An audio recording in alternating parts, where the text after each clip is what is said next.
Good. Who's going to lead off?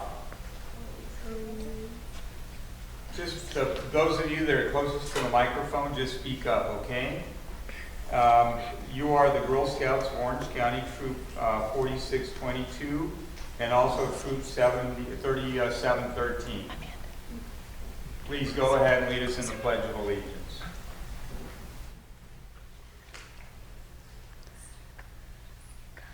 I pledge allegiance to the flag of the United States of America and to the republic for which it stands, one nation, under God, indivisible, with liberty and justice for all. Thank you very much, and keep doing the great job that you do as Girl Scouts, okay? Thanks for coming down this evening.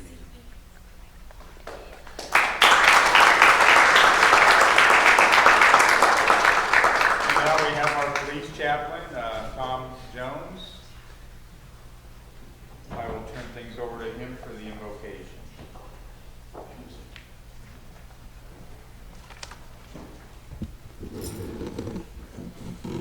Let's pray.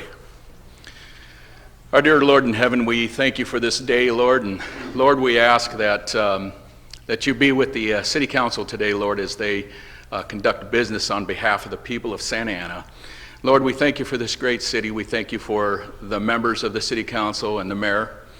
And Lord, as caretakers of this city and the people therein, Lord, we ask that you'll continue to keep your hand upon them and guide and direct them, Lord. And Lord, we thank you for each person that's here today. We thank you for the precious Girl Scouts. Lord, we are so grateful to hear young people to take part in a city council meeting like that, Lord. And it's just a wonderful thing, and it's good for our hearts. And God, we ask that you just mediate, guide, and direct. We thank you for the officers, Lord.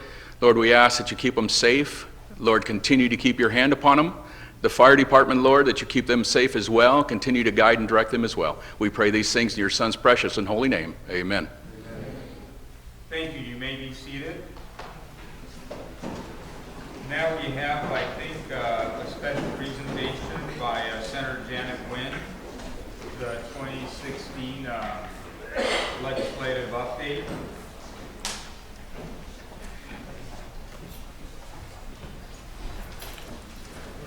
If she's not here, we'll go on to the next item. Orange County streetcar presentation by the Orange County Transportation Authority. Welcome, Jim.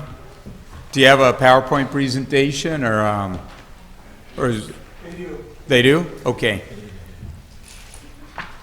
Go ahead. Good evening, Mayor, council members. My name is Jim Bia. I'm the Executive Director for OCTA, the Capital Programs Division. I'm here to give you a quick update on the OC streetcar stop design effort. We have been asked to be very brief, so I'll go through the slides very quickly, and I'm happy to answer any questions. First, I'd like to show you some modern streetcar stops that have been recently implemented in other cities around the nation. I think it's important to understand the context of what a modern streetcar stop is. So this will give you a sense of the scope, the scale, the amenities, the state of practice being implemented on modern streetcar stops for passengers all around the nation. So here's some pictures of, real quickly, of the Tucson, Arizona Sunlink streetcar side platforms that have been implemented. You can see the shade canopy, a map board, stop identification, seating, ticket vending, trash receptacles. Pretty minimal shade for the Southwest desert sun, I would say. Here's a typical side platform stops on the Kansas City streetcar. Again, pretty modest shade and weather protection that's provided there. Here's some typical side platform stops and amenities on the Seattle streetcar system. Very, very basic amenities provided up in Seattle, you can see with the very small stops. The Salt Lake City streetcar stops provide basic amenities, but are really pretty minimal given the extremes of the weather. You can see even the snow on the left side there, not much weather protection. And here is the Dallas streetcar system, which appears to be a very cost-effective system with very minimal amenities. One thing you can note, they do have a different type of paver system on their stop platforms there. This slide reflects a summary of the OC streetcar stop design schedule. Jim, let me just stop you a second and ask Absolutely. of staff if there's any way we could make it a little bit brighter up on the screen, because the screen down here is really bright. The one up there, especially some of the photos you just showed, it was kind of like a little darker, a little shady. It didn't quite contrast as well. And maybe we can't do anything, but it just looks like the screens are different. How's that? I tried changing. It's a little bit better, but not as good as what you've got down here in front of us. Okay. That looks like a TV set. Go ahead. All right. So this represents the streetcar stop design schedule that we're moving through fairly rapidly. During the summer was an information gathering phase where we listened to the community's priorities for the stops. The feedback that we got, combined with design criteria approved by the OCTA board, led to the development of a conceptual design, which was okayed by the OCTA Transit Committee last week. And we're now going out and meeting with stakeholders again to share the design and continue that feedback loop in the development of the design.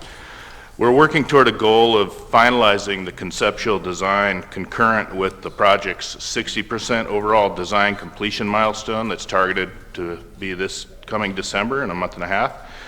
So a comprehensive package can then be shared with the community and stakeholders again at that time. Just as a quick refresher, this map represents the system alignment and the stop locations. Just real quickly, on the right side, which is to the east, is the Santa Ana Transportation Center, the SARDIC Center. On the far left, on the west side, is the intersection of Westminster and Harbor. And so there's a number of stops on street and also in the old Pacific Electric right-of-way at Rate and Fairview planned. We call these stops because they are somewhat similar to a bus stop, but different in that the headway, or the time between the streetcar stopping at the stops, are typically shorter than a bus, and as low as 10 minutes in the planned 10-minute headways in between the streetcars in the peak hours. And there's also, from the stops, really good visibility of approaching streetcars from what we call a level boarding platform, where you can not even have to take a step and step onto those cars. We also have a future stop that's going to be planned somewhere along the Willowick Golf Course. A specific location and details will be developed for that location if and when the site use is further defined. This slide shows the summary of the 10 key criteria based on the feedback that we got that were approved by the OCTA board this past August. They were then taken forward into the design concept development. I won't go through all of them, but they range from accessibility, ease of maintenance and constructability, security and protection from the elements. The feedback we got was very important from the community. OCTA has conducted a significant amount of outreach, including meetings, surveys, pop-up events over the summer to solicit feedback from Santa Ana and Garden Grove communities about what was important to them at all the planned stop locations. The key feedback indicates community and stakeholders see shade as the most important amenity. Safety and security and seating are priorities for them, and they value the history and diversity of the community as well as the role of the streetcar in making connections between the various destinations along the route as well as connecting between people. The design concept presented that I'm going to show you is adaptable and scalable for amenities such as seats, and the specific details of colors and materials are not final, and we're going to keep further developing those as we move beyond that 60% design milestone in December. So based on the feedback we received from the community, stakeholders, city staff, and the OCTA board, the slide before you reflects the proposed design for the streetcar stops. To ensure we are responding to the priorities of the community, the canopy size provides as much shade as possible given site and vehicle constraints, a lot bigger than the other systems we see around the nation. The design allows for 6 seats in addition to a leaning rail, which really works well given the frequency of the streetcar with minimal wait times. The seats also have physical barriers to help deter lying down on the seats. Given the importance of security, the design allows for maximum visibility with minimal obstruction of lines of sight through the canopy, underneath the seats, and within the vertical structures, portions of the structure themselves. So this open and kind of minimalist design is also important to avoid the obstruction of businesses and not to distract from the character of the surrounding neighborhoods that they front. Other important amenities include lighting, a variable message sign with the next car information, ticket vending, a map cabinet with route and neighborhood information, which also serves as an equipment cabinet.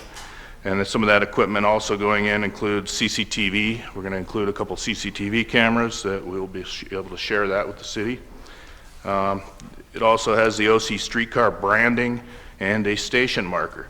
Lighting will include opportunities for LED underlighting under the canopy and the kind of the tall silver pole. There's actually 2 on each station platform. Will provide LED platform lighting also.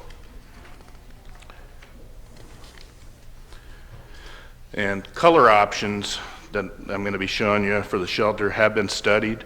We've looked at additional opportunities for personalization at each stop, and I'll review those a little bit later in the presentation here. To conceptualize the context of the stop in their settings, here's a rendering of the center platform stop at Sardic at the Santa Ana train station. In addition to this rendering, we're developing a landscape concept around the platform, and that's being developed and will include some additional tree planting for shading of that station stop. Since that's more of at a north-south orientation, we'll get the morning and afternoon sun. Similarly, this is a rendering of the revised streetcar stop on westbound Santa Ana Boulevard at French Street. You can also see the accessible ramp and the integrated on-street bike lane running right behind the platform that we're coordinating very closely with city staff on.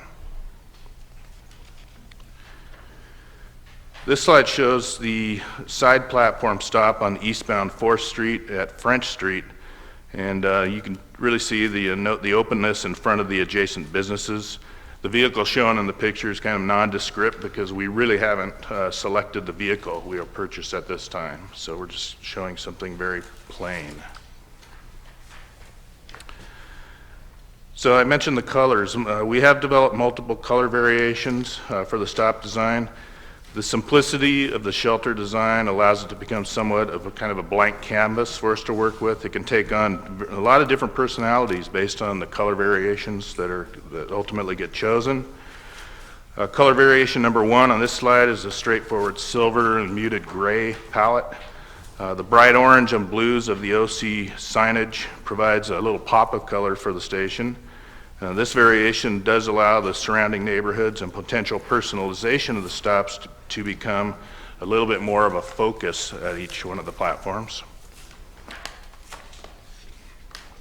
Variation 2 takes cues from the current colors and graphic design being used for the OC bus branding in Orange County.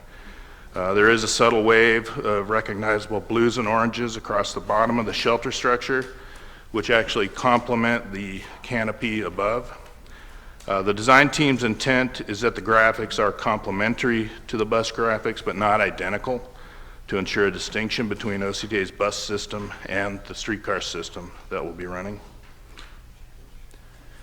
Color variation 3 maintains a portion of the blue and orange wave idea, but also includes bold color blocking on the vertical signpost and the support beam of the canopy. Again, many variations. And finally, variation 4 is the most vibrant color option presented.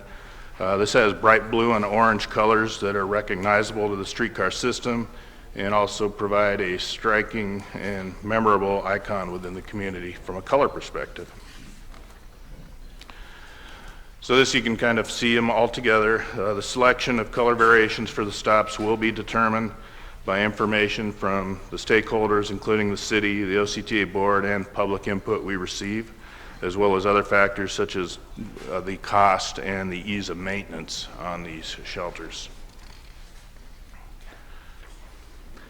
Project team is continuing to explore how the stops can incorporate personalized elements that are consistent with federal requirements and federally eligible as far as cost recovery. We're looking at 2 personalization concepts. Both use historic or other relevant photographic images that are conceptually to be laminated between the translucent material of the overhead canopies. That's basically the roof of the canopy. And that'll reflect each of the neighborhoods and communities that the stops are located in. Another possibility that we're exploring is casting images into precast concrete pavers along the platform that will be seen while passengers are walking, standing, or sitting while waiting. Again, these are just potential opportunities that OCTA is consulting with the Federal Transit Administration regarding eligibility, and we'll be working closely with the city to further develop these as we move beyond the 60% design into the 90% design. As I mentioned, we're out in the community sharing the design based upon feedback we received this summer and the design we've developed. We do have 2 community meetings this week in Santa Ana on Wednesday, one on Wednesday and one on Saturday. Details are on the screen.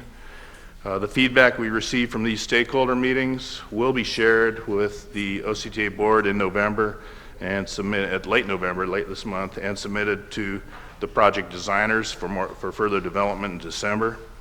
And that really concludes my update. I wanted to keep it quick. I would be happy to answer any questions you may have. Let me see if there's any question from council members. Councilor Martinez. Thank you, Mr. Mayor, and thank you for the presentation on the OC streetcar. It's exciting as we continue to move forward and where we're at. But I would ask, and I've talked to a couple of the OCTA board members about, one of the missing components, and as we move forward with active transportation and biking, and as I see, and I'm not sure where we're at, and of course, ultimately, it's going to be OCTA's decision, but it only makes sense, and it's obvious that we should have some kind of bike path through there. And I know I've spoken to Steve, to your guys' director, Steve Jones, and others, about the possibility. And so I'm not sure if those conversations are still being had. I wouldn't want to see a missed opportunity.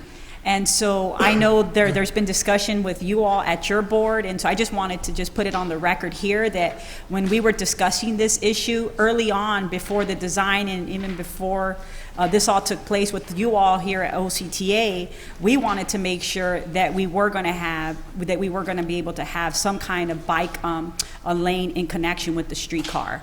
And so those are some of my only comments, because I know various folks have brought this issue up, and I just wanted just to state for the record. And maybe that has changed and evolved, because I know there's various members on OCTA that are also advocating for a bike path. Yes. Let me just make a quick comment on that, then I want to call on Mayor Pro Tem Sarmiento. And the quick comment is that I know that staff has been looking at the bicycles, and one of the concerns is that if it's too close to the rail, people can actually ride on the rail and they'll fall. And they had that problem, I think, in Tucson or someplace where they didn't have enough distance between the bike lane and the streetcar itself. People were going into the rails and they were falling. But point well taken. Jim, do you want to add anything? Or? Yes, just to answer the Councilwoman Martinez's question through the mayor. We have been working very closely with city staff, so basically all of Santa Ana Boulevard, from the east side to the west side, has an integrated design for the on-street bike path, which is integrated to run directly behind the platforms. That's worked very well. I think we got a great product that's coming forward for Santa Ana with the integration of the bike path. As you get up to Raitt Street, where the Pacific Electric right-of-way starts, we still have room for a future bike path. The bike path on the old PE right-of-way is not part of this project, but we have accommodated for that in the future, and the room is there, and it could be put in the future. Fantastic. Great. Thank you. Thank you. Mayor Pro Tem? Thank you. And I know Councilmember Benavides and I believe, received this presentation at the subcommittee at Development and Transportation, so it's good to see it again. But one of the things I know that I forgot to mention at the committee was, as you go through refining the design, color schemes and architecture and those aesthetic things are all great, but safety is really important. And if you can, and I'm sure you've heard this at some of the forums, but if you haven't, I'll speak on behalf of a lot of our residents that aren't able to attend those forums. we need to have those, and we need to have the messaging in bilingually, right? So we need to have it in Spanish as well as English to make sure that, you know, everybody understands where the stop is, where they need to be standing, how they can go ahead and access the transportation. But it's really important that you take that back to the board and let them know that because it's an intra-city system, and we have so many monolingual Spanish speakers, it's going to be difficult for folks to understand. So. Absolutely, Mayor Pro Tem, and it'll be multilingual for our communities here, and those sign packages will be developed further as we approach the 90% design of the whole package for the streetcar, which is essentially targeting in April. Great, thank you. Thank you. Any other questions, Councilmember Benavides? Thank you, Mayor. Thank you for the presentation, bringing this up before us and for our broader community as well, who's present and also viewing from home. It's been a long time, you know, project and many years in the dream phase and the conceptual phase, and it's very exciting to be able to see how close we are to making this a reality and to see OCTA's ownership and leadership in having this be the first leg of a truly regional project that would increase mobility throughout the county and the region.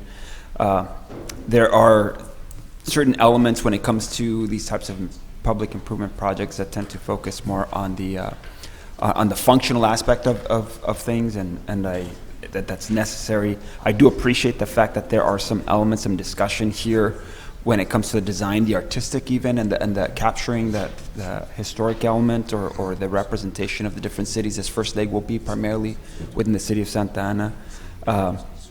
So I would just encourage and just one is echo or make reference to the fact that we definitely appreciate that. We want it to be something that our community can see themselves in, can take pride in. At the end of the day, it not only is it from an aesthetic perspective something that's pleasing, but also creates more ownership and I believe would increase more of a ridership when folks in the community feel like it's something that's theirs. Similar to what something that comes to mind, similar to what OCTA has done in some of the even the freeways where there's been widening. There's the seal that's stamped in the design, the cement. Of the city that overpass is going through, or even along the freeways themselves. So, to the degree that we can continue to see elements of that, our community being reflected, its culture, its history, through these stops, I think it adds again more to it takes things beyond just the functional to truly make it a part of the community, the essence, the culture, the people. So definitely welcome. That and just encourage OCTA to continue to look at ways to be able to explore and include that within the designs, both of the system, the streetcar systems themselves, system itself, and these stops. So, thank you. Thank you, Councilman Roman Reina, please. Thank you. Excited about the project. Can't wait. I live in the general facility area, so I can't wait to utilize the facility. Question for you: the operations and management facility. How large is that? I don't remember the acreage. It's actually two parcels, actually 3 parcels, where the Santa Ana Recycle facility currently is there on 5th Street. And so it spans between, it's a little over 2 acres, I think. So it'll be visible from 5th Street? Yes. Okay. Yes, we are taking that through the city planning process, working with to come up with the appropriate cladding and setbacks and everything for that neighborhood, the walls and everything that'll fit in that. So for the most part, it sounds like you're going to be taking the south side of 5th Street from right to somewhere in the middle before you get to Fairview? It's between Rate and Fairview, again, it spans 3 parcels, and 2 of those parcels is Santa Ana Recycling. The other parcel is some older multi-unit residences. Houses, yeah. Okay, great, thank you. Thank you. Any other questions? Thank you very much, Jim. Thank you, Mayor. I believe that is Supervisor or State Senator Janet Nguyen. Please come forward, State Senator.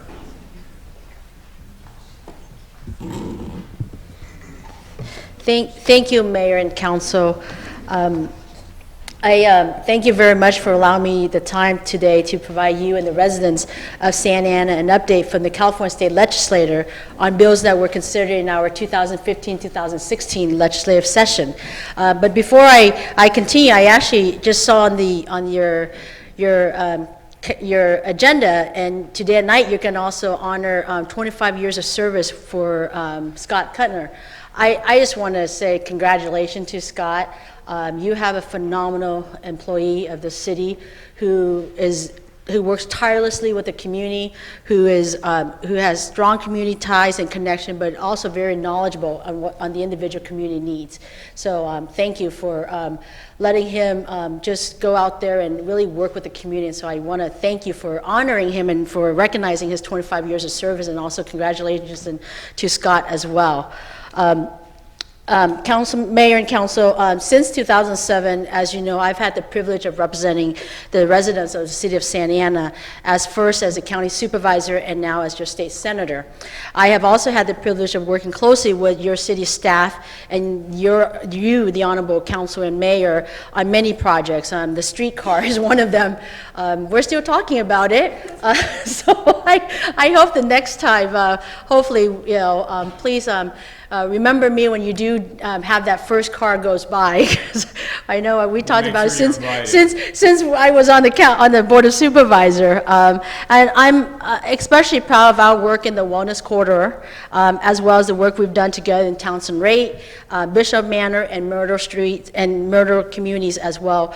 With the partnership between my office and your council, I believe we've been able to leverage our resources better so that we can serve our great city. As your representative in the state senate, I believe it is also important that I maintain an open channel of communication with my constituent, and that is why I am actually going around to my different cities.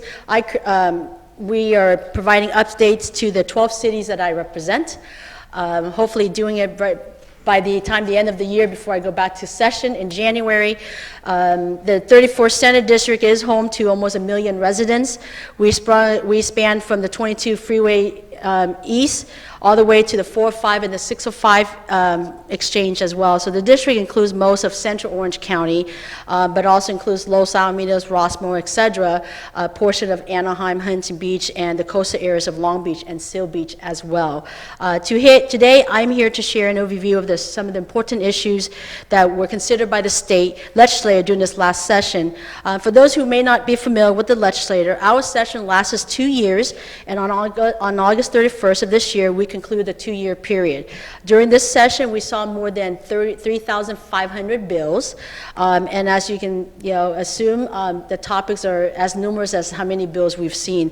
I want to just mention a few bills that I thought might be of interest to you and also to the residents of Santa Ana. Some of them impact the city directly, some of them don't, but there are issues that were discussed and had a great interest of residents throughout California and also in my district as well. Now, my discussion of some of these bills doesn't necessarily mean that I voted for it or against it. If you would like to know specifically, please call my office. We just want to discuss bills that are of interest and important to everybody, and not so much specifically that I'm talking about it because I voted for it or I'm talking about it because I voted against it. But again, if anybody would like to know specifically where we stood, it is on the website, and you're welcome to call my office as well, and I'll give you the phone number in a little bit. One of the big issue for us was education. We invested into early child care and education, dedicating $427 million to child care providers, while also creating an additional 9,000 preschool slots. This is extremely important. For those of you who know, I have a 5-year-old and a 3-year-old, and so I know how costly it is to provide child care. But not only that, but really preschool, because children, their development is really 0 to 5. And if we can, and they will learn 80% of their knowledge, they will learn by the time they reach 3 years old.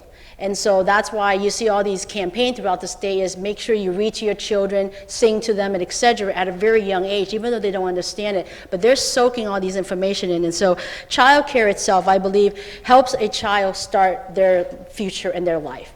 When they get the preschool setting and they understand and learn, they're ready and more prepared to start kindergarten. And my son just started kindergarten this year.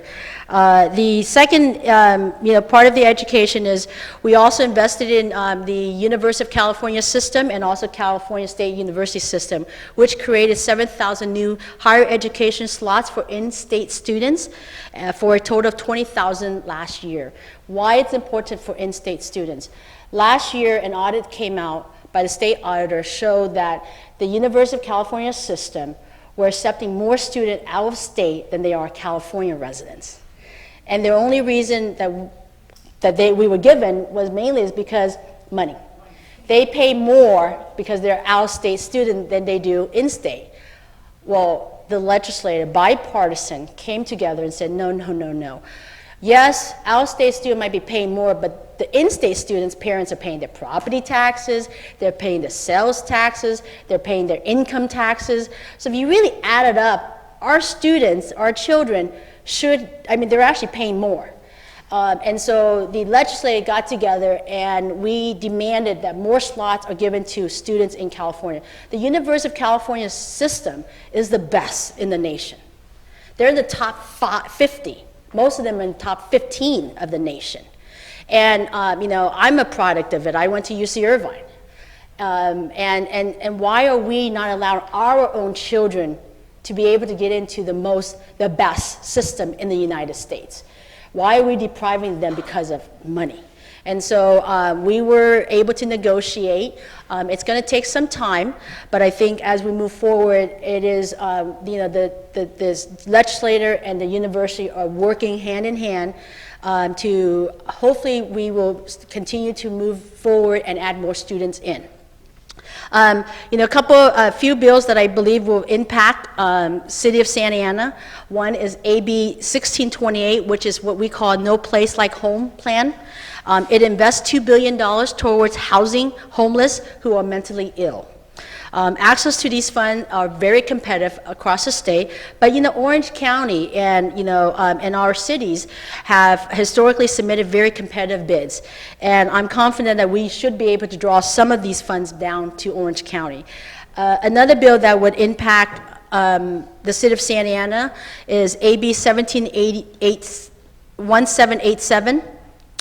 Following the example, actually, of your city, California has approved this bill, a bill which requires local agencies to provide at least twice the allotted time for public comment to speakers who require translation services. So if you have 3 minutes for public, the individual can come up to the council and speak for 3 minutes, either in Spanish, Vietnamese, or whatever the language is. The translator gets 3 minutes. Well, it's not 3 minutes and you get a minute and a half, and your translator get a minute and a half. I don't know about you, but I remember growing up, I was a translator for my parents, and so thank goodness I didn't have to come before council when I was growing up. But I always had to try to really do it really fast, and as a young child, it was hard, and I was also learning English as well, and so it slows the process in getting the information from from the teacher to my parents, or the principal to my parents, and et cetera, or wherever we went. And so I think that bill will have a great impact, especially in a lot of areas in my district. Bills that I've authored become law. I've authored lots of bills, but I've been honored that 5 of them have become law.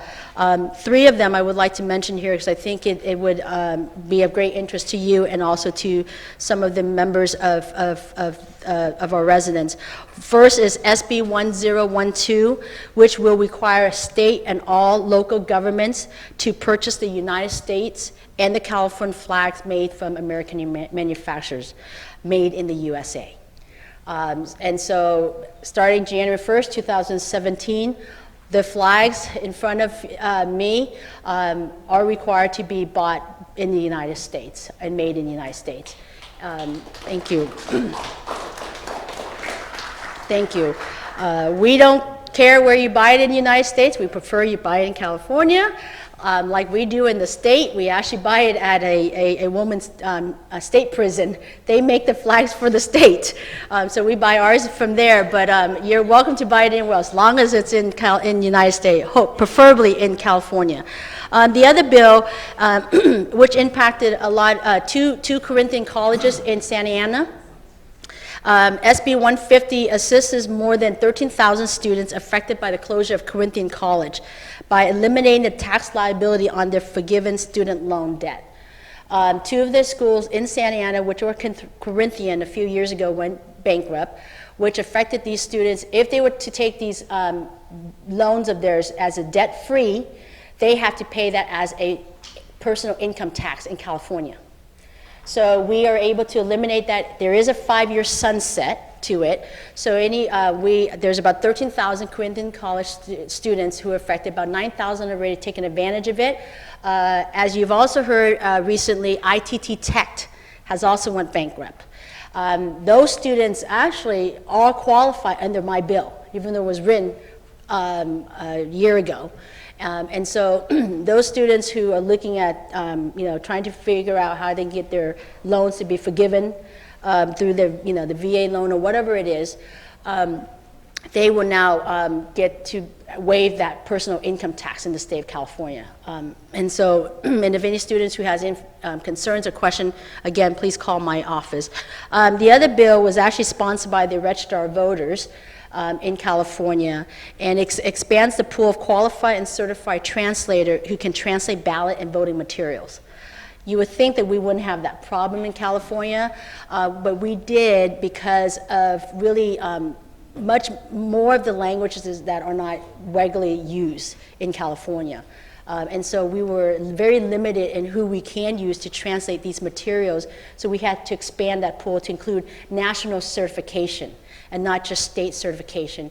And so it gave us a little more pool vendors for us to actually get these ballot materials and ballots as well to the voters in this election, because that was passed in 2015. A couple bills, couple issues I think it's going to be very important in this coming legislative session. Transportation infrastructure funding will probably be at the top discussion in the legislature. One of the things that I've talked about when it comes to this, is I've said in the state is that we can talk all we want about transportation infrastructure, but really the money needs to go back locally. As you remember, several years ago, Santa Ana, we were looking at $200 million worth of infrastructure needs. And so, the problem is that, people go through our streets, through our neighborhoods, and yet we don't have any opportunity to, we don't have enough funding actually to be able to pave these potholes and fix these streets and roads. And so if we are going to do any transportation infrastructure, I commit to you, as I have been in my comments in the legislature, is that I would like most of the money to be able to go back locally so that the local community, the cities, can fix their streets and roads, and not just highways, freeways, or even the train that the governor is proposing. The second issue I think it's going to be in the forefront would be housing affordability. It's just not just housing. Housing right now in Orange County has peaked to the point where most people are living 2-3 families per home. They're renting rooms and not homes anymore. A family of 4 is now in 1 bedroom. And so we need to have more stocks of housing. And it's not just affordable housing, it's housing that are affordable. Our young professional up-and-comer cannot afford to live in California anymore, yet alone in Orange County. We can try to bring all these jobs, technology jobs and all these jobs, because the baby boomers are also retiring, but we don't have enough young professionals to be able to take on these jobs when the retirements happen, is because they can't afford to live it. They can't afford to raise a family in California, yet alone in Orange County. So those are the two things that I believe two issues that I believe will be in the forefront of the legislature this coming session of the 17 and 18. In addition, I've maintained a very active role in the district, and I've worked very closely to you, your staff, and my other cities as well. Our district office is also very active. It is in the city of Garden Grove. The reason for that is Garden Grove is almost middle of one end to the other end of my district. And so, I will give the phone number in a minute. We've continued to actively partner with your office, with the city. We've, ranges of events throughout the city, from community fairs, which bring resources back to residents, to grand openings, which celebrates, Santa Ana's vibrant business community. Most recently, I had the privilege of joining you to celebrate downtown Santa Ana's Great Neighborhood Award, an accomplishment that reflects the hard work of the many residents and participants of the Wellness Corridor. And I thank Councilwoman Michelle Martinez, because that is in her ward, but I know, Councilman Sarmiento, the mayor, and Councilman Benavides was there as well. And so thank you for giving us an opportunity to also be there to join you. In addition, to being out in the field, my district office receives many phone calls, emails, and as well as walk-ins for services, community resources. And if there's, any additional assistance you need from us, or if there's any legislation that you're looking at that we could assist, please let us know. I know that we've been working with Santa Ana Unified School District as well on some of the allocation that has happened for their areas. My district office address is 10971 Garden Grove Boulevard, Suite D in Garden Grove, and the phone number is 714-741-1034, 714-741-1034.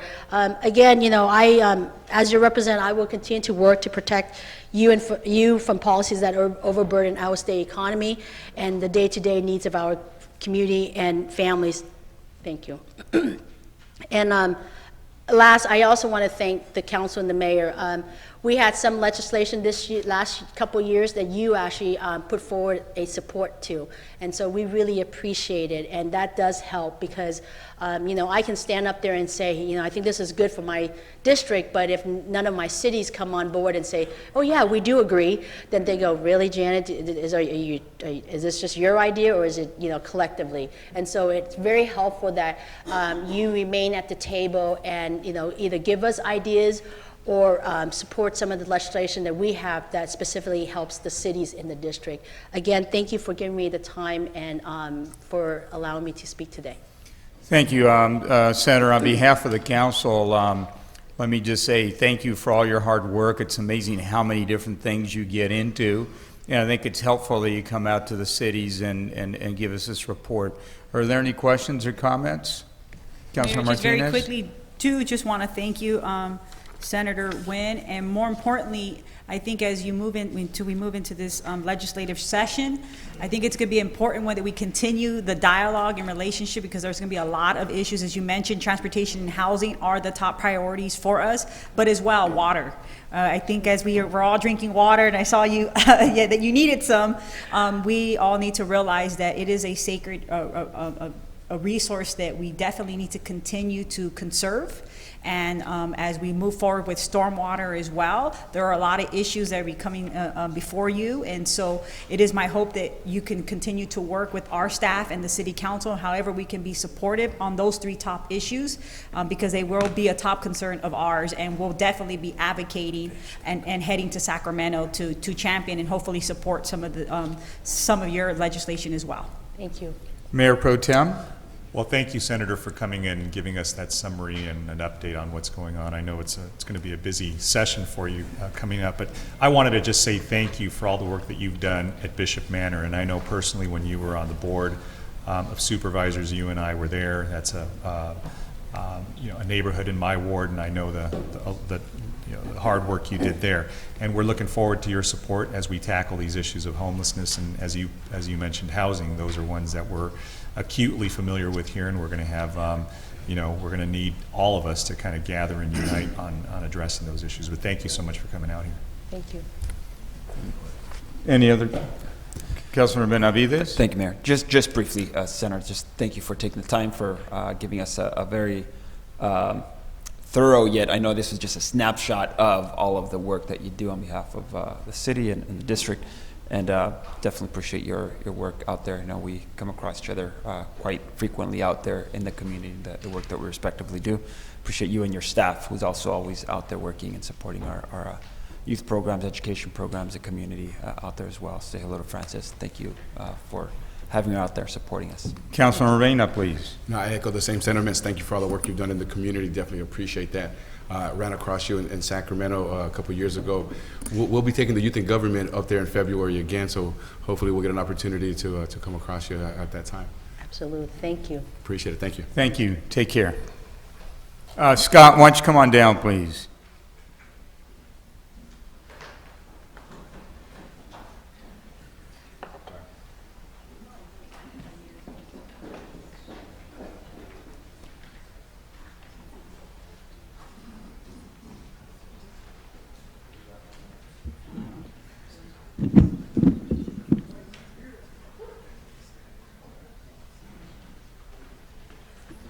Standing to my right, why don't you stand right here, Scott, is Scott Kuttner.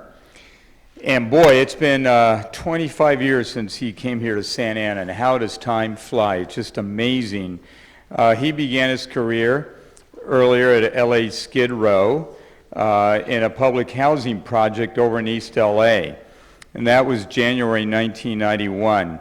And at that point, he came here to Santa Ana and hired as a housing programs analyst, responsible for working with housing opportunities and persons with AIDS program. Also homeless shelter grants and direct lending programs to assist families with modest income to help improve their homes. Scott was promoted in 1995 to district manager for Santa's neighborhood improvement program, and he has worked the past 20 years with Santa Ana neighborhoods to promote community solutions, capacity building, civic engagement, so residents have the ability to be well informed about items affecting their neighborhoods and opportunities to improve the community. Scott graduated from UCLA with a Bachelor of Arts degree in economics and a master's in city planning.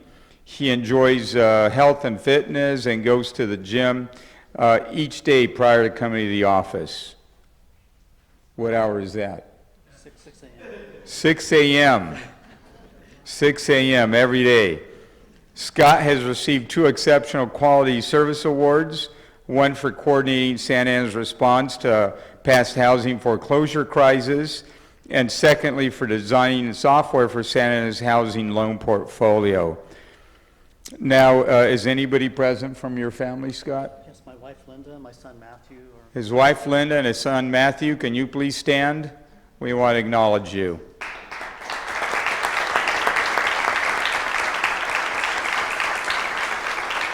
Thank you for being here, and thank you for supporting Scott all these years. He's a great part of the Santa Ana family, and we appreciate what you do. Scott enjoys, it says, scuba diving and genealogy research. Recently celebrated his 29th wedding anniversary to his wife Linda, you just met, and his 18-year-old son Matthew graduated from high school last year and is now attending community college. Anything you would like for me to add to this, Scott? No, I think you've covered it. Well, I didn't cover it. The people that wrote it covered it, but they covered it well. They covered it well. Look, but what they maybe should have said a little bit more about is Scott has a wonderful spirit. You know, he works with the community day in and day out. He's always smiling. He's always positive. He's always looking for a solution. He's tireless, and he's passionate about this. He's a wonderful employee, and he's in a great position interfacing with the community and neighborhoods as much as he does. And for that, we have a small token of appreciation. Thank you, Mr. City Manager. I don't know, let me just take a peek. May I? I've never opened one, Scott. But I've always been, oh, it's a beautiful gold pin of the city. When did you get the watch? from the city manager. So you got 2 for 1. So he gave you a gold watch and I give you a little pin. But look, it's all from the family, right? Yes, sir. Thank you very much, Scott. Take care.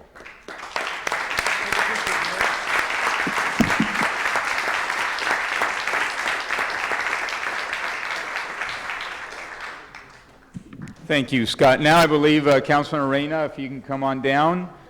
And the Girl Scouts, I think the Girl Scouts are still here. Come on up. He's going to give you an award. Please come around this way and stand here where they were standing on this side of the dais, over on this side.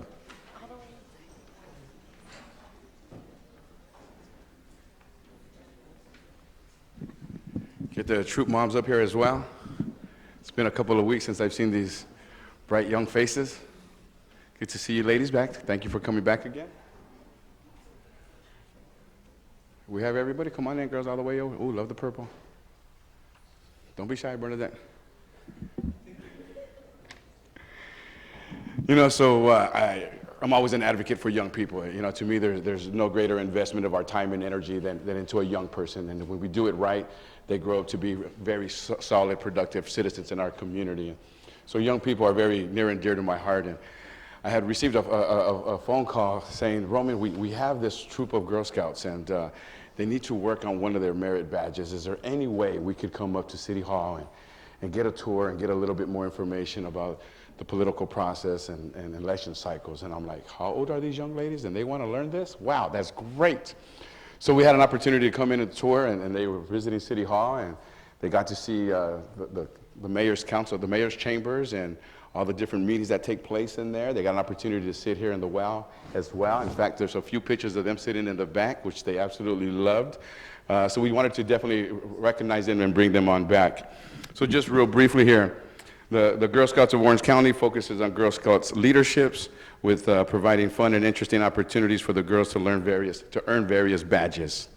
As part of the program, Girl Scouts Troop 3713 and 4622 completed a series of activities that helped them discover fascinating facts about government and the Santa Ana community. They conducted activities that helped them learn and understand what it is to be an active citizen and what that means, how the elections work, and how proposals become laws. As I mentioned before, the troop had visited City Hall October 11th.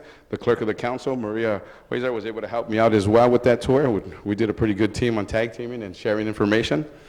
And by completing this, they were able to earn their Inside Government Legacy badge. So please help join me in giving them a round of applause. Thank you, ladies.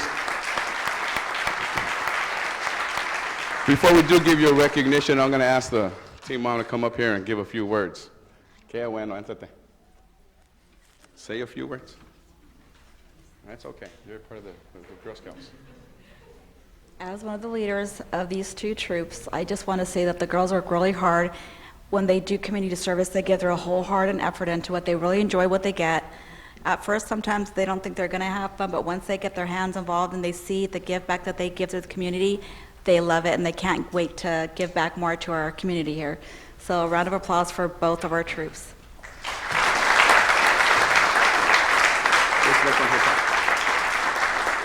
As a thank you, we'd like to present the council members with the pen. As you know, in the news, you have a pen for our safe haven.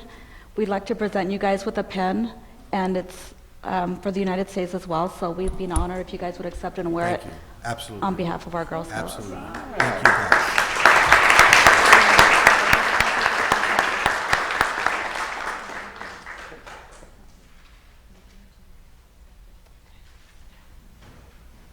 You guys want to pin us?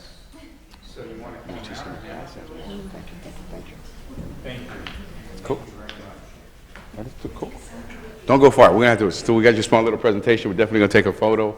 Are there any of the Girl Scouts that like to say a few words of your experience, how much the Girl Scouts has helped you, how much you like the program, you met new friends? Excited. And I'm sure all that stuff has happened. I've worked with kids for years. They get a little shy, but they definitely love the programs.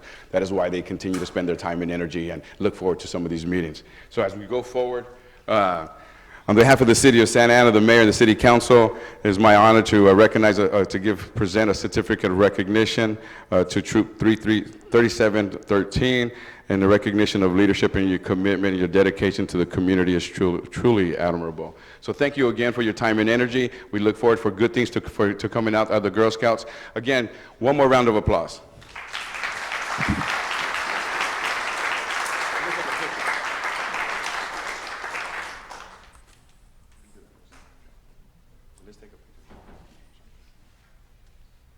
Don't be shy, ladies. The camera's over there. It's like the paparazzi. Everybody in, see those faces, see the faces.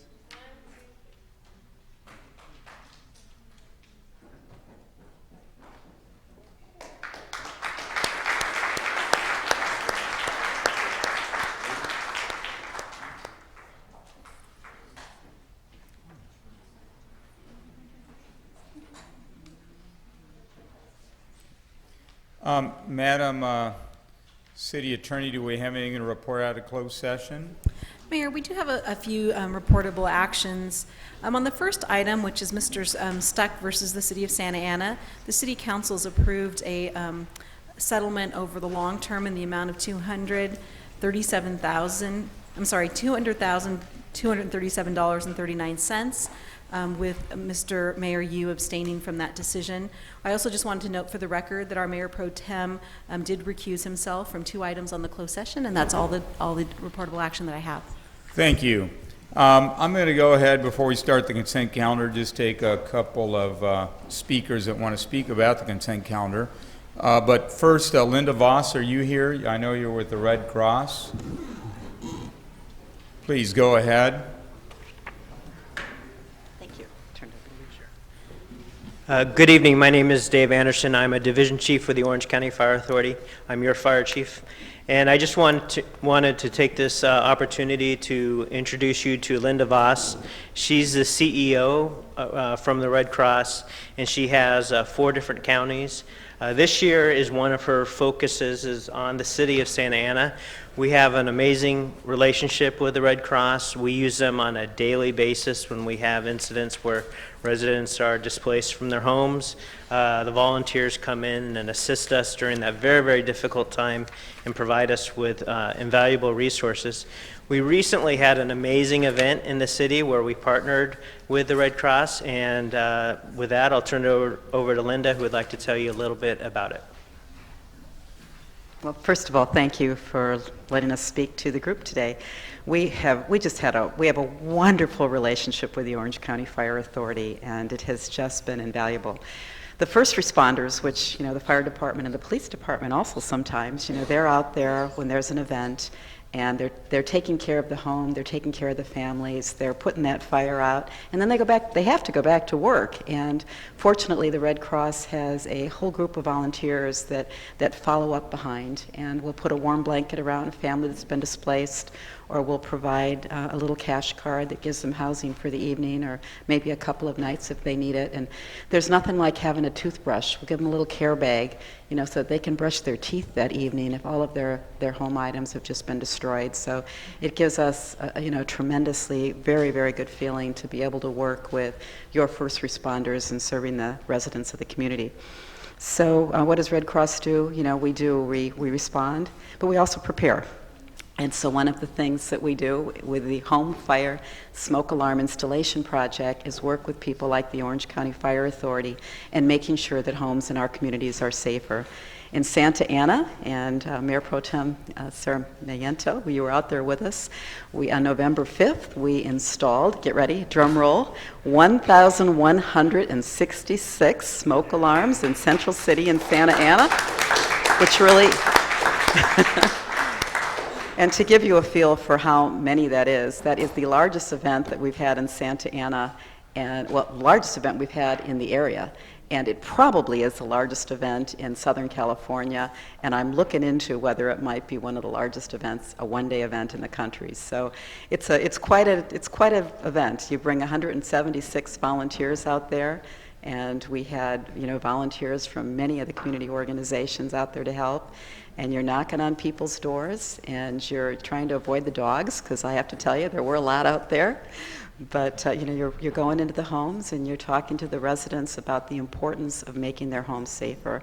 And smoke alarms really do save lives. And I can tell you that if you talk to anybody who works for your fire authority, they will tell you that so often it's a tragedy because there was not a smoke alarm or not a working smoke alarm in that home. So we're just grateful to the City of Santa Ana for working with us on this event, certainly the Orange County Fire Authority and the many community partners that helped us out.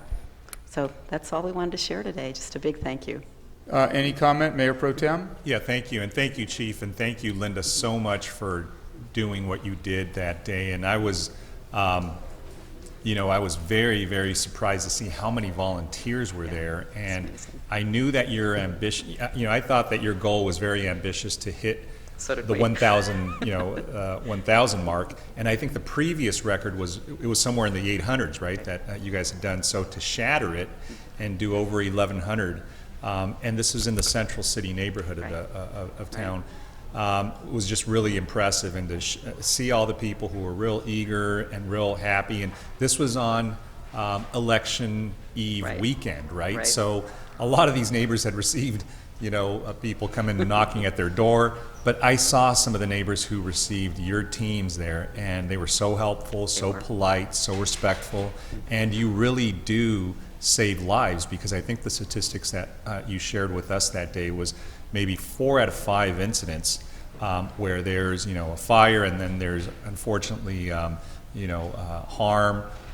done.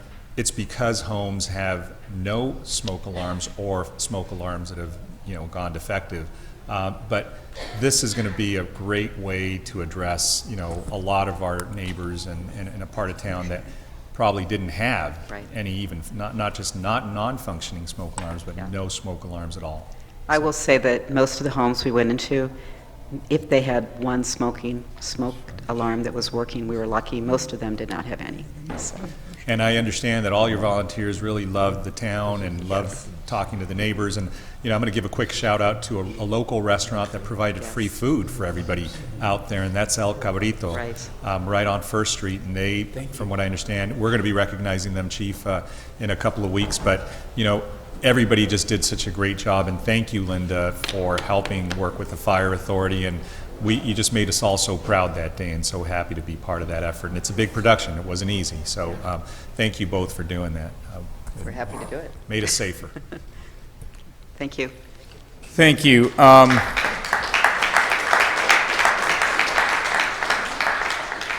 now going to direct our attention to the consent calendar. And what I'd like to do is, I believe I'm going to turn things over to Mayor Pro Tem Sarmiento, because the first item that people want to speak about is item 12A. I have 2 speakers. So I'm going to allow him to take testimony, and then let's vote on 12A, and then I'll be able to come back and we'll take the whole rest of the consent calendar on. The city manager showed me a map, and it indicates that Ace Muffer, our family business, is right there, I think, inside the border. So out of caution, I don't want any conflict or anything. I'm just going to go ahead and step out for a moment, turn things over to Mayor Pro Tem. Mr. Mayor, I'd just like to clarify for the record, as I do every time there's an item in the downtown. I live in the downtown. I month to month, I have to pay extra rent to vote on issues in the downtown, and so I just want to state that for the record, because if I had a lease, I would not be able to vote because of the 500 rule requirement. But I am month to month, so I am qualified and eligible to vote on this item. Thank you for that. So question for the city attorney, and I know we have this question every time an issue like this comes up. Am I fine with this? I know we've asked this question before. I can confirm, but we do have FPPC letters on your behalf and also on Councilmember Martinez's behalf. That's what I recall. So in any event, why don't we go ahead and move forward with the speakers here. I believe the first speaker is Ryan Chase. Mr. Chase, welcome. We'll wait for you to come down, and then Ryan Smoller after that. So we've got both Ryans. Ryan, the floor is yours. Thank you. City Council, City Manager, City Staff, I'm here today to thank you for continuing to support of downtown Santa Ana. The last few years have seen a tremendous growth, and the trajectory is continuing in a positive direction for both downtown and the city as a whole. A lot of the credit goes to the city and its leadership, who have continued to invest and reinvest in downtown's long-term success. Several of the additions, such as public restrooms, a full-time police presence, and soon-to-be installed wayfinding signage and future parking garage upgrades, are all helping take downtown to the next level.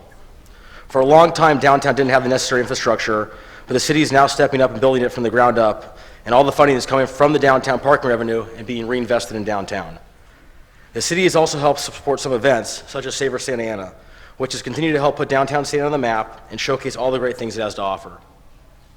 One cannot put a price to this collaboration, but this partnership is critical in downtown to continued success and growth. I would also like to recognize the city's new strategic plan, which makes downtown and the small business community a priority, which it should. Downtown and the small business community is the heartbeat and pulse of this city, and the success and energy is already being felt in the proximity of the downtown and throughout the city. As the president of Downtown Inc., one of the two bid management organizations downtown, we look forward to continuing and expanding upon this great partnership between the bids. We've even bridged the gap with the Santa Ana Business Council, and while we may have some different priorities, we have realized that working together is far more beneficial than working apart. For example, some of the best events this year have been with partnership of both the Santa Ana Business Council and the city. These include the Street Breakfast and Media Summit, both great events that brought a lot of positive attention to the area and involved many different stakeholders within the community. Lastly, I just want to reiterate my thanks to all of you at the dais and all of those working at staff, as well as everyone who continues to support downtown's growth. At the end of the day, we are competing with a lot of great neighboring cities, and the more we can do to stay ahead and differentiate ourselves, the better. As my last parting comment, which many of you heard before, is we need more young professional housing downtown, similar to what our other competitors are offering. To me, the biggest threat and the biggest opportunity facing downtown today. As I mentioned at the Grow Conference last week, my family is in the early stages of adding 24 units above 4th Street Market, and I hope others do the same. Thank you again for your continued support. Thank you, Ryan. Ryan Smoller.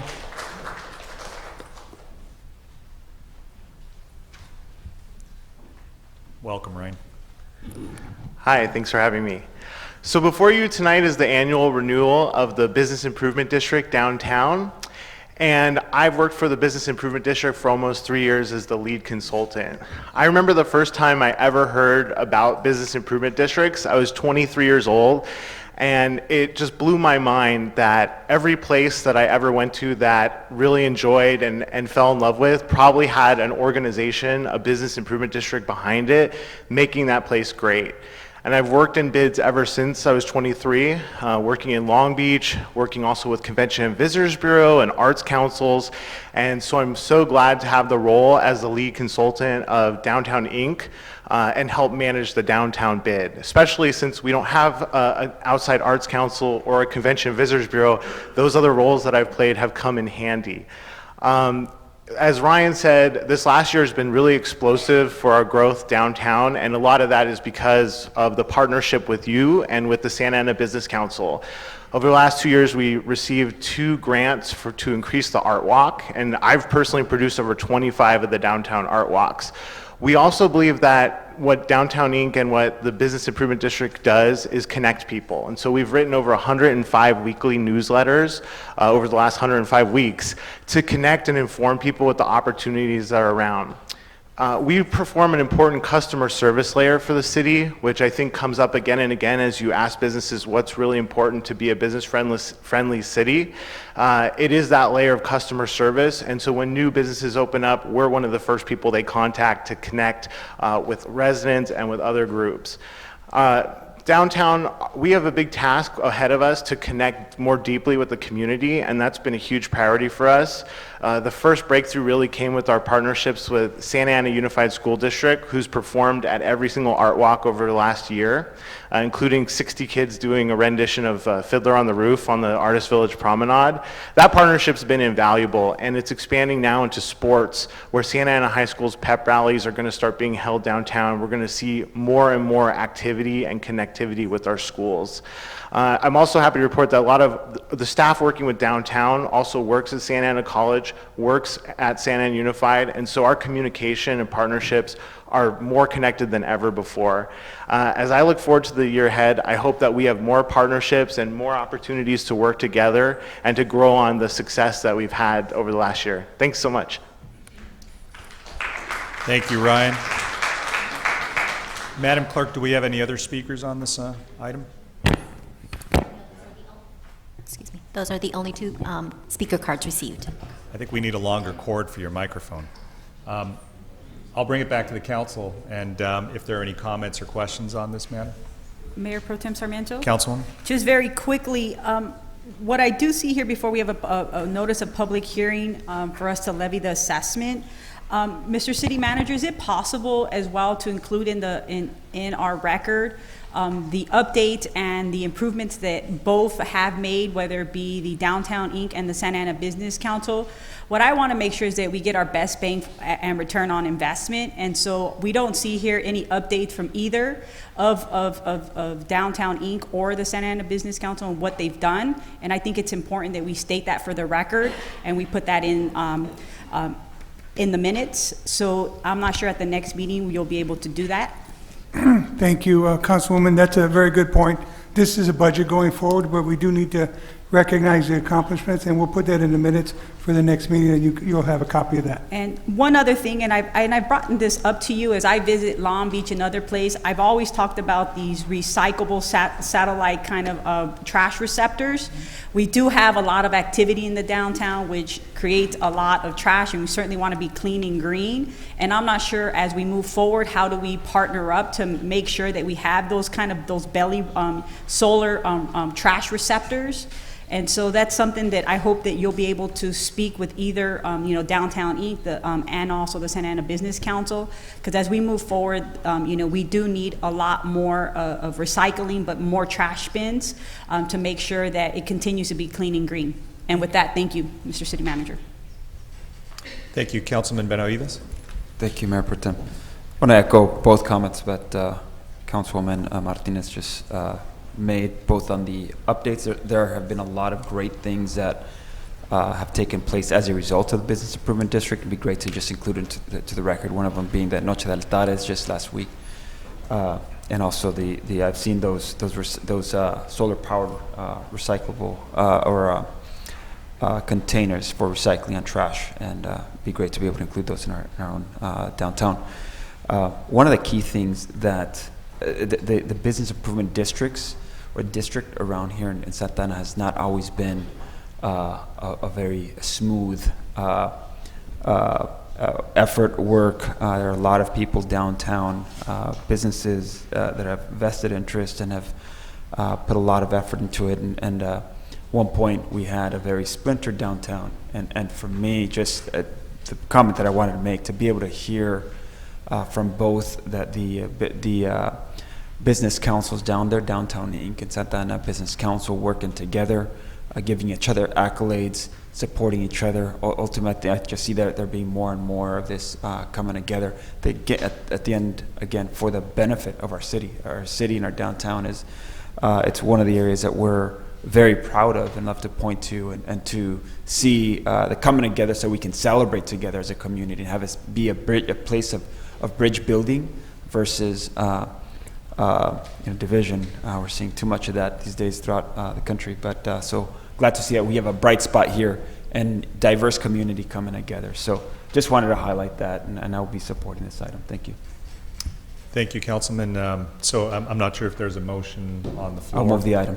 Okay. We have a motion and a second, so I'll just go ahead and just make a brief comment. And I know we've had this conversation, Mr. City Manager, because I've received some comments from some of the merchants and stakeholders downtown. To the extent we can improve the messaging and the communication when it comes to events that impact areas of the downtown, that would be helpful. The great news is that there's a lot of events, so that means that it's a good problem to have. People say parking's a problem, traffic's a problem. Well, not really. I mean, those are problems in a sense that we deal with because there's so much interest in wanting to be in the downtown. A worse problem would be that nobody wants to be in the downtown. So these are good problems to have, but we just need to be a little bit more efficient in the way we message it. And the other one is, I just want to, almost echo what both my colleagues said about metrics. I think metrics matter when it comes to allocation of public funds for whether it's improvements, capital improvements, whether it's for programming, whether it's for just marketing. But I really appreciate, Ryan Chase and the work he and his family have done downtown. I think that they were there from the very beginning, and so I think there's some metrics there. But I think that we should have metrics from both groups, and let's figure out what those are. I think proportionality matters, because it's not a matter of just saying, here are public funds, here, go do with them what you choose. I think we have to be able to justify to the public, these are the reasons why these allocations were made in the proportions that they were made. So with those, with those comments, I think there's a motion and a second. All those in favor? Aye. Aye. All those opposed? Motion carries unanimously, and I believe that takes care of 12A. And the mayor should be coming back, but in the interim, why don't I go ahead and pull the items that were, got it. So why don't we go ahead and take these speakers first before we line up the consent items. Mr. Iya?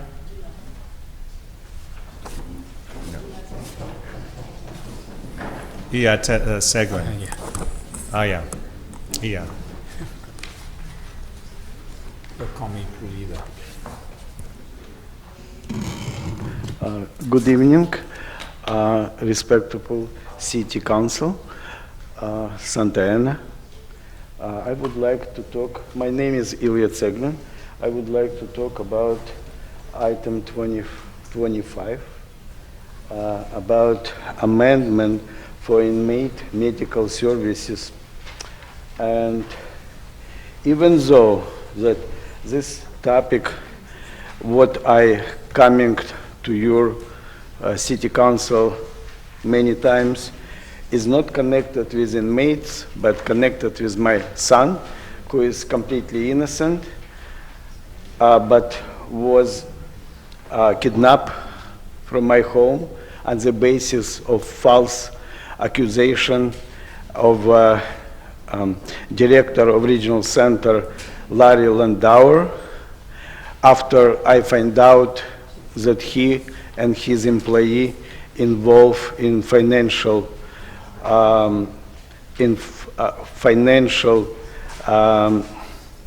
I would say, violation. They're stealing money from public. So in response, they write a false accusation to social services, to the police, and my son was removed. But I want to talk about now, he is in condition worse than inmate. I have a concern with the Santa Ana Police Department.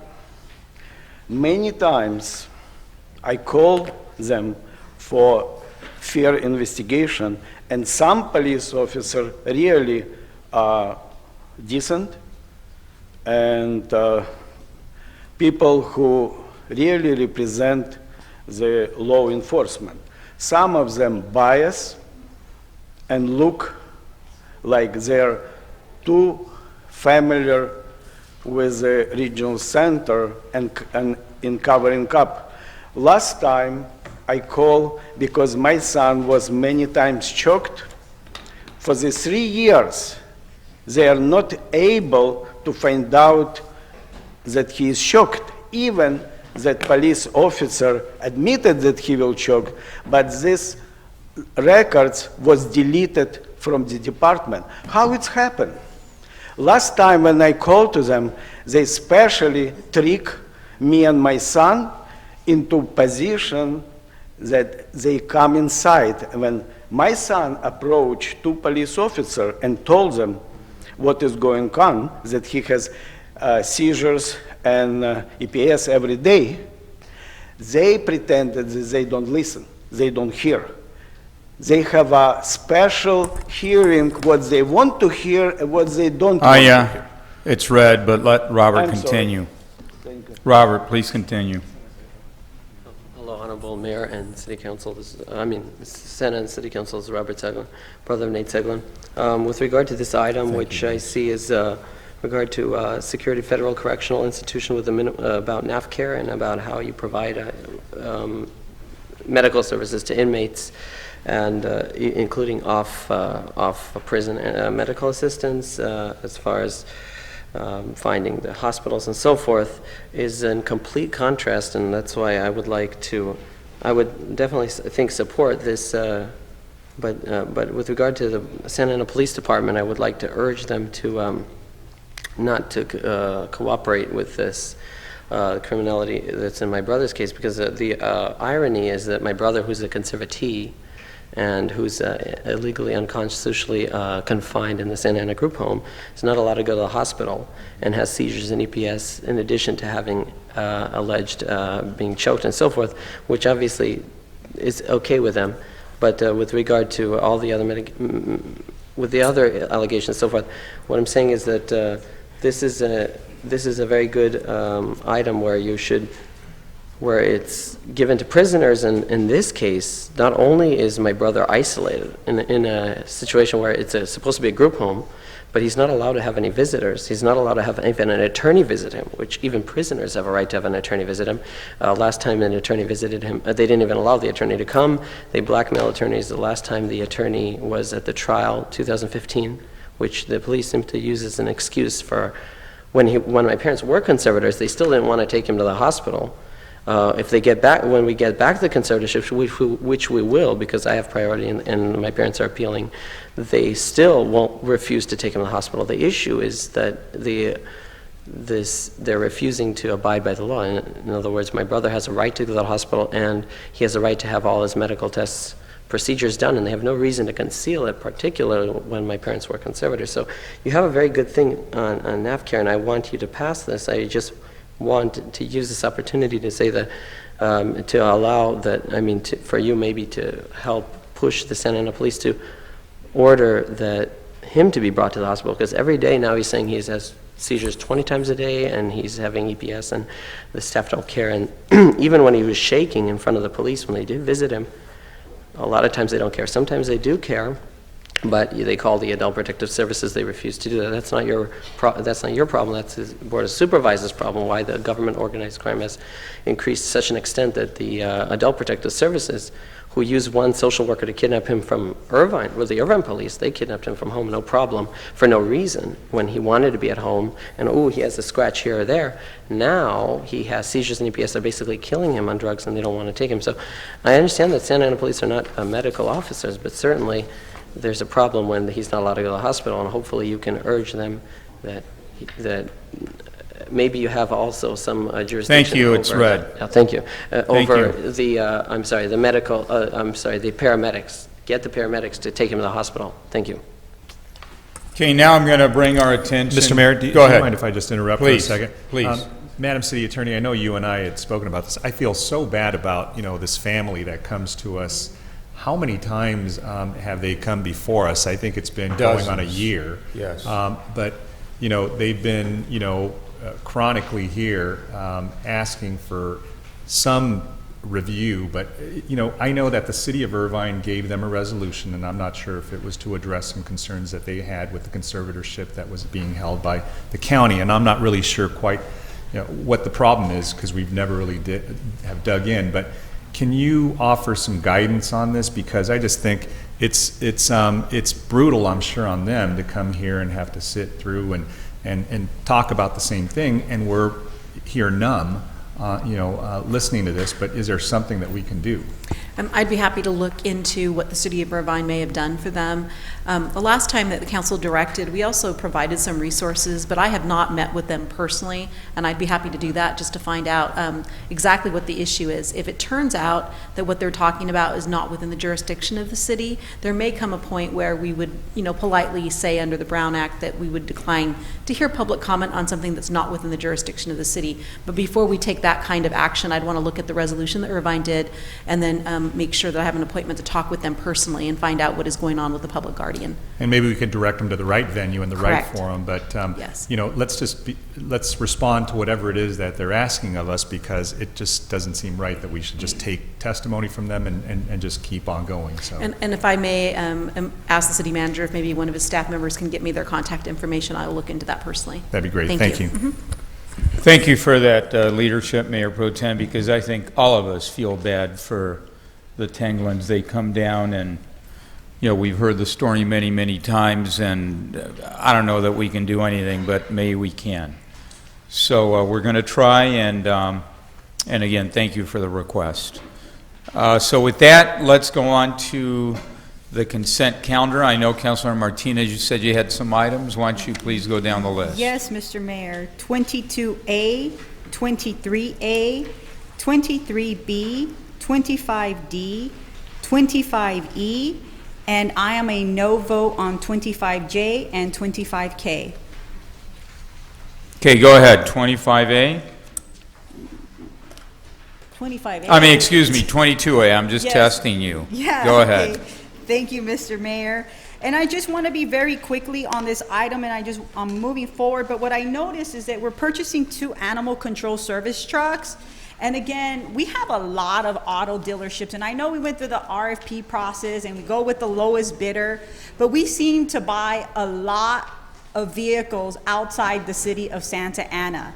If we talk about being, you know, committed to helping small business and helping businesses here locally, the city of Santa Ana is not practicing that. And we're asking our residents to practice that and to help support small business. And so I would like for us, and I always discuss this issue with you, Mr. City Manager, and our finance staff, is that I know that we have to go with the lowest responsible bidder. But again, as we move forward and we looked at doing a point system and making sure that we're able to support small business, and we all know, I think it's still 17% of tax revenue we receive from the automobile industry. Is it 17 or has it gone higher, Fran? David, I think we're at the 17, 18% of revenue that we receive from the auto industry?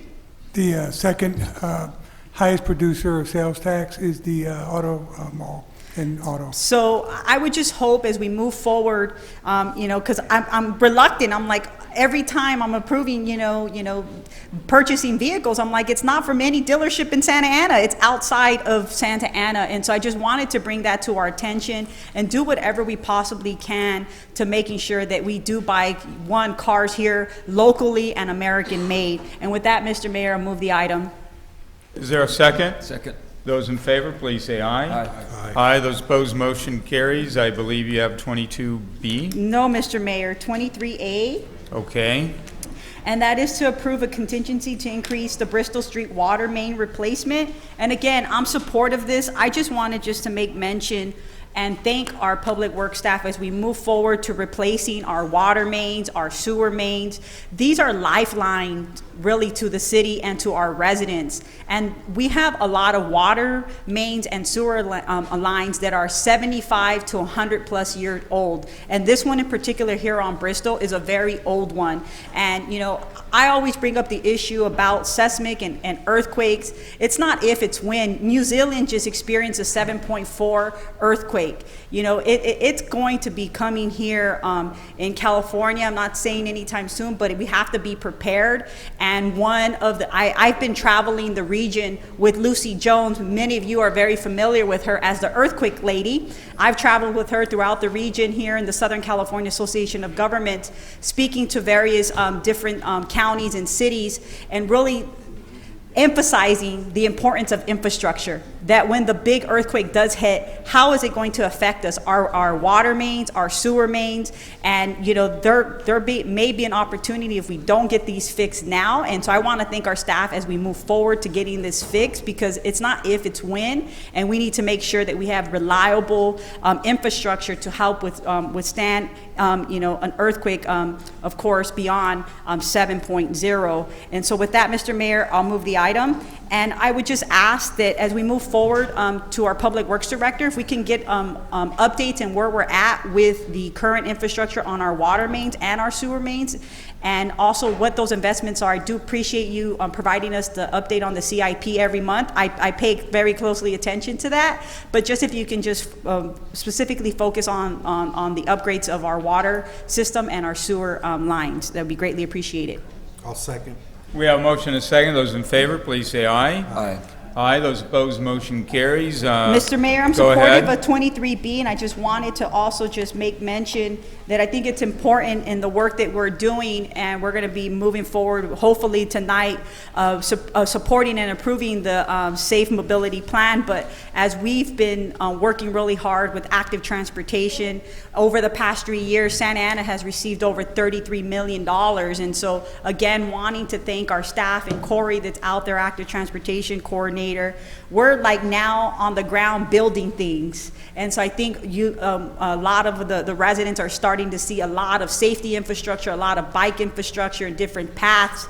And this is, I think, a very important one for us as we move forward, because it's right in the heart of central Santa Ana. It's off of Bishop and Pacific and Shelton, where we have a lot of young families and children that actually utilize their bike, and sometimes it's not very safe, and they will now have a route that will be safe for them. And so I just wanted, again, to thank our staff for moving us very quickly to making sure that we go out and do these contracts and get this infrastructure out on the ground ASAP. And I think they've done a wonderful job. And I move this item, Mr. Mayor. Second.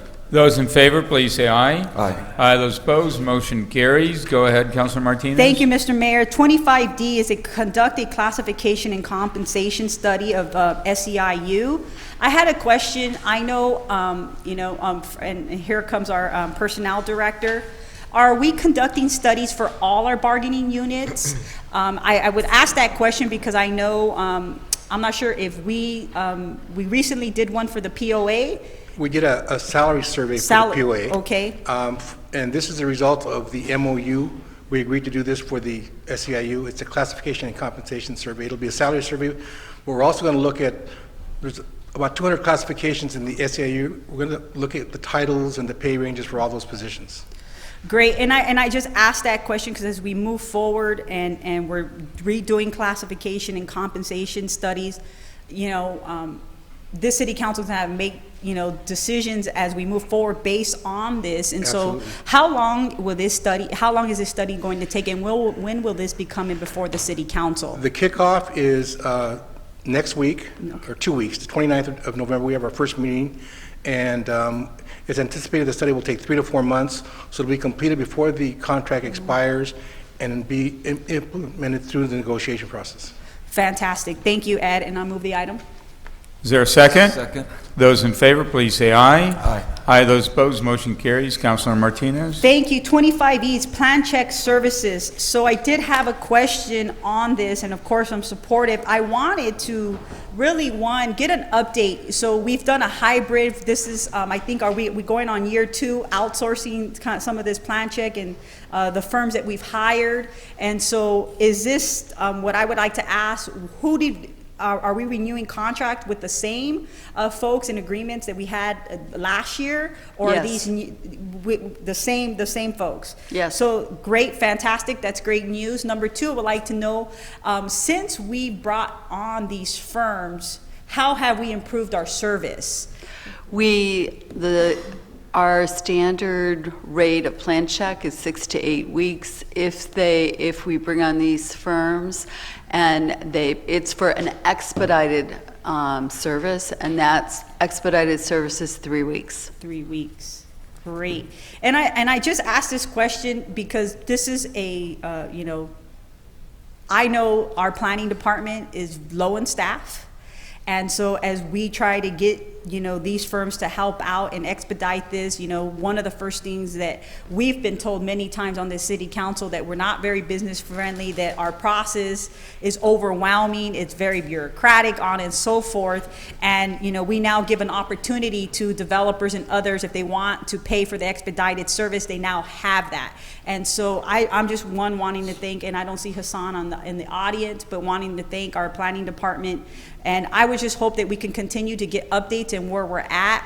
You know, I'm not understand all the details, but if we can continue to get updates on where we're at, and if we need to make any adjustments to improve the service so that we can make sure that we're able to get people out of the plan check before the 3 weeks, and 6 to 8 weeks is still kind of long, and I know they have to pay for this expedited, but what can we do to meet some middle ground to help others that may not have the funds to pay for the 3 weeks?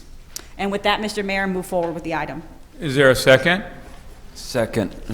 Go ahead, and a comment? Go ahead. But I do echo those comments. I think it was a sort of a stopgap approach to be able to have this contract with outside source in order to have some of those process expedited, but at the expense of the applicant.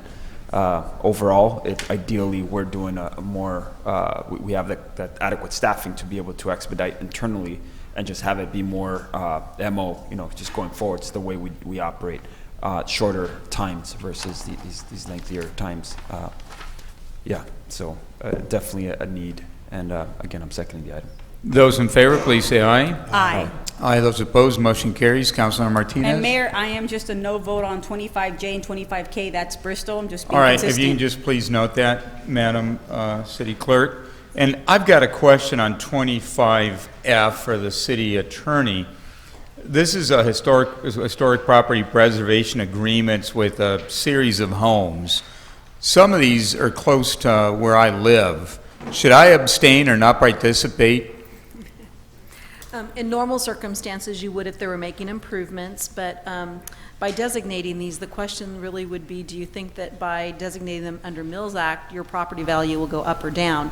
These acts merely give the people tax relief from their property. Why don't I tax bills. abstain? If you want to do that, you can. Abundance of caution. I mean, what do I get out of voting for this? I mean, I think it's, you know, better to abstain. If you'd like to do that in abundance Some are of caution, nearby, you can. and you don't want anybody to say, well, you voted for this because of this or that. All right, so with that, Madam City Clerk, I will abstain on 25F. Any other items that council members wish to pull?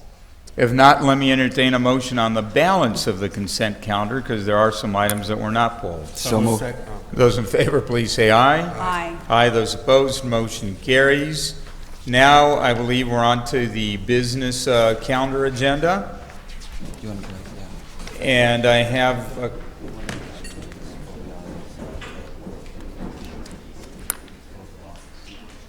okay, I have a request from Councilor Benavides. I'm going to go ahead and yield the floor to him. Please go ahead. Thank you, Mayor. One of the items that we just voted on was to appoint a new youth commissioner representing Ward 4, and Berto Cruz is here present, and would like to go ahead and take the opportunity now to swear him in. If you want to go ahead and come here to the front, and the city clerk will assist us with that.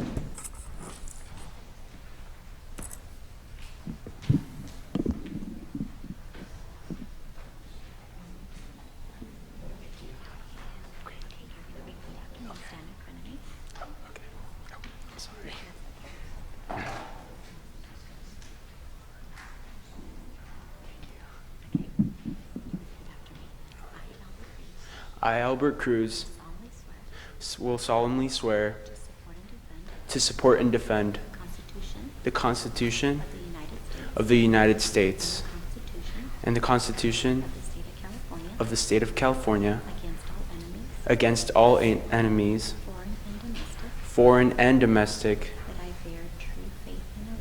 that I bear true faith and allegiance to the Constitution of the United States and the Constitution of the State of California, that I take this obligation freely without any mental reservation or purpose of evasion, that I will well and faithfully discharge of duties that I'm about to enter. Thank you. Thank you so much. Thank you.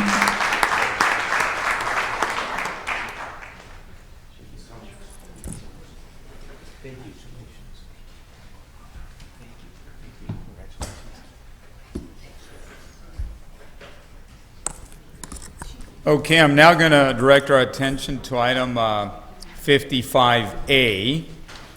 And first I have a couple speakers. I'm going to ask them to speak. Rebecca Cousins, followed by Gil Salmon.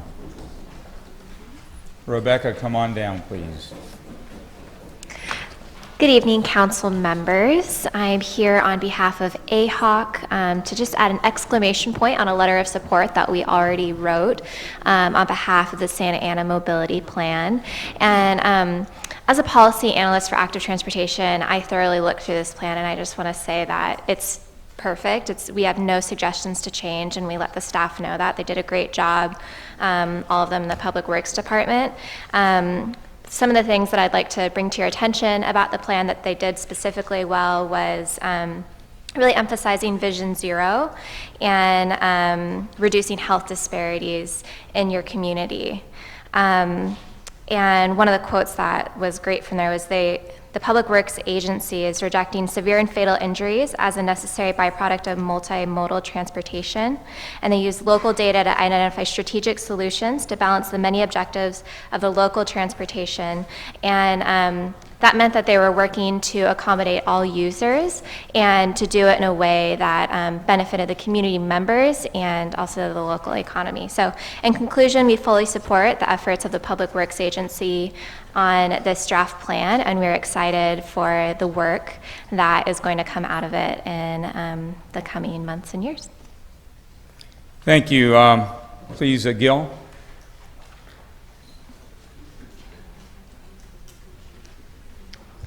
Good evening, Mayor and council members. My name is Gil Salmon. I'm here on behalf of the Environment and Transportation Commission of the City of Santa Ana. It's actually missing from your staff report, but I just wanted to bring to your attention that the ETAC Commission voted unanimously to support this plan at the last meeting. So I just wanted to bring that piece of advice to all of you from all of your appointed commission members. And so we're really in favor of this plan. The data that backs this plan is solid. They looked at over 10 years of collision history and made sure that the improvements were based on data. Unfortunately, it showed that over 100 people were fatally killed in our city over that time due to traffic accidents, and just yesterday a pedestrian died. And so this is big. We spent a lot of time focusing on public safety with regards to police. And I think it's also really important that we match that with public safety with regards to people who are just walking around and biking around and driving around our city. And so I thank you for your consideration of this item, and I strongly encourage you on behalf of the rest of the ETAC Commission to vote in favor of this plan. Thank you. I believe we have a brief presentation from staff.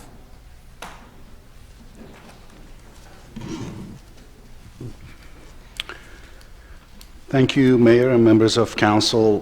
With leadership of Council and the City Manager, and with close collaboration with Santa Ana Police Department, City Attorney's Office, and the Planning Agency, Public Works Agency has been leading the effort to establish and implement a pedestrian and bicyclist safe mobility master plan that is before you. It's called SAMHSA. SAMHSA essentially became one of Public Works' priority programs following the tragic incident on Halloween night of 2014 that resulted in loss of 3 young lives crossing the crosswalk at Fairhaven Avenue. Since then, Public Works has been aggressively pursuing a variety of state and federal safety grants and was able to bring in over $33 million in active transportation grant fundings that is being utilized for various active transportation projects and the safety projects. We then proceeded with bringing in one of the prominent consulting companies in this field, Nelson and Nagard. In the first quarter of 2015, to work with the city staff and draft the SAMHSA master plan. The objective of this plan is to serve as blueprint for safe pedestrian and bicycle mobility, as well as improving livability of neighborhoods by minimizing adverse effect of vehicular traffic and excessive speed. Some of the success story, as it was mentioned several times, $33 million in active transportation grants and counting. We tripled the number of bike lanes in last year, most of them protected bike lanes. First use of green bike lane in Orange County, and we trained 12 League of American Bicycles certified cycling instructors to help in our schools and teach the kids and distribute safety equipment. With that, I would like to introduce Dr. Van Hengel from Nelson and Magard. She'll go over SAMHSA's report, and then we'll be here to answer any questions you may have. Thank you very much. My name is Drew Van Hengel, and I represent Nelson Nygaard. We've been working with the public works staff and the police department staff and planning staff over the last year and a half almost to develop this plan that we brought before you tonight. And it's my honor to be here throughout this whole evening to just reflect again upon the compassion that I hear every time that I come to Santa Ana. It's really a part of your fiber, and we honor and respect that. And so Fred described some positive direction that that you have been taking, and I wanted to describe to you the SAMHSA plan. It responds to some persistent safety problems that have been affecting all residents citywide.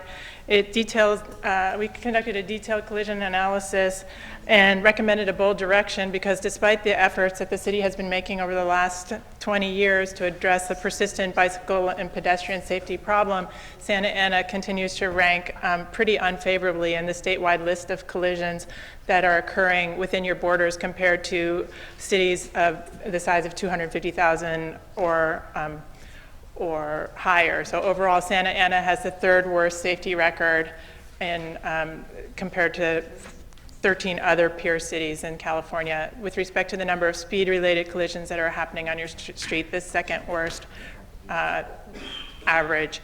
With respect to bicycle-involved collisions, has the highest bicycle-involved collision statistics for the state. For peer cities of the size 250,000 or more, and with respect to pedestrian-involved collisions, fifth.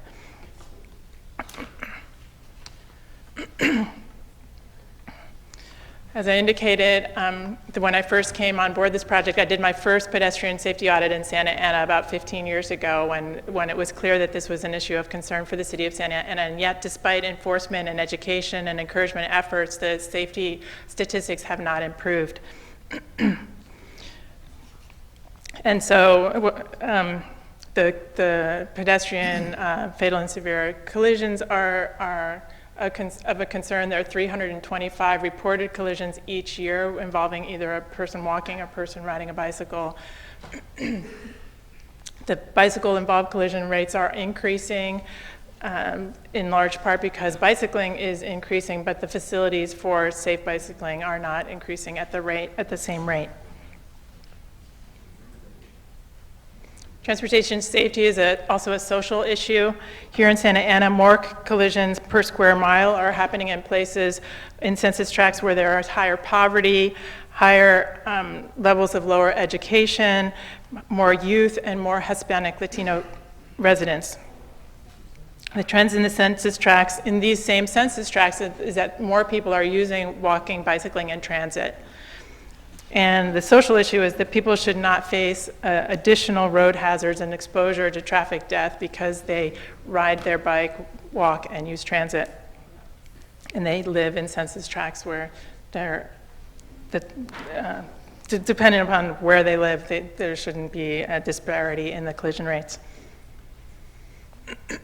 On top of that, in Santa Ana, we did an analysis comparing the American Communities Survey, which is run by the U.S. Census Group, to try to understand the dependence on transit, walking, and bicycling. And in Santa Ana, 55% of residents don't have access to a personal vehicle, that, as compared to 37% countywide.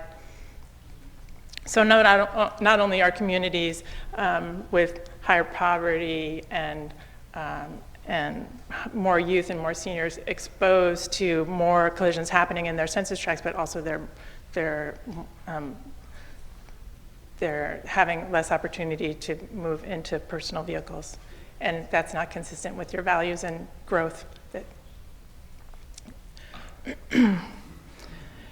So we did a 10-year analysis, as was described by others. The Vision Zero style analysis asks the question about where the most serious, severe, and fatal injuries are happening. So we looked at 10 years of data and to identify where serious collisions were occurring. And we created a network of high collision corridors where countermeasures, if countermeasures were placed on those corridors, they would be likely to have the biggest impact on collisions citywide. The highest collision locations are recommended for roadway improvements in the plan, from signs and signal modifications and lane narrowings, which can be put into place through traffic operations procedures over time. And also, we recommended more capital-intensive investments in capital improvement projects that construct road buffets, which provide legible and clear and attractive and convenient options for all the roadway users, including people bicycling and walking.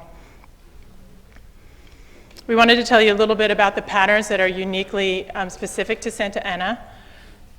But before I do that, I want to tell you where those corridors are. So First Street, one of the high collision corridors in the network. Main Street, Bristol Street, 17th Street, and Harbor Boulevard. And if we look at, I just want to make sure, and Edinger, which came up tonight. If we look at all the corridors that we identified by clustering the serious and fatal collisions that happen near each other and by weighting the severity of the collisions, we identified that the high collision network, if it were taken care of, could help to prevent 46% of the collisions that had happened over the last 10 years. So what about the characteristics of Santa Ana collisions? In Santa Ana, only 9% of your intersections are signalized, but 35% of the pedestrian and bicycle involved collisions are happening there. And it's common that people say, well, let's just put in more traffic signals. We know from that the evidence is that just putting in traffic signals is not the way to solve the issues in any in any city. And with respect to your centerline miles and your roadway network, 21% of your streets are arterials. That means they carry high volumes of traffic. They may be 2 or 3 lanes in each direction. Typically, the speed limits are a little higher on those streets compared to your residential streets, where the speed limits are 25 miles per hour or so. And over 60% of the pedestrian and bicycle collisions occur there. So your signalized intersections and your arterials are overrepresentative of the collisions that are happening on your network.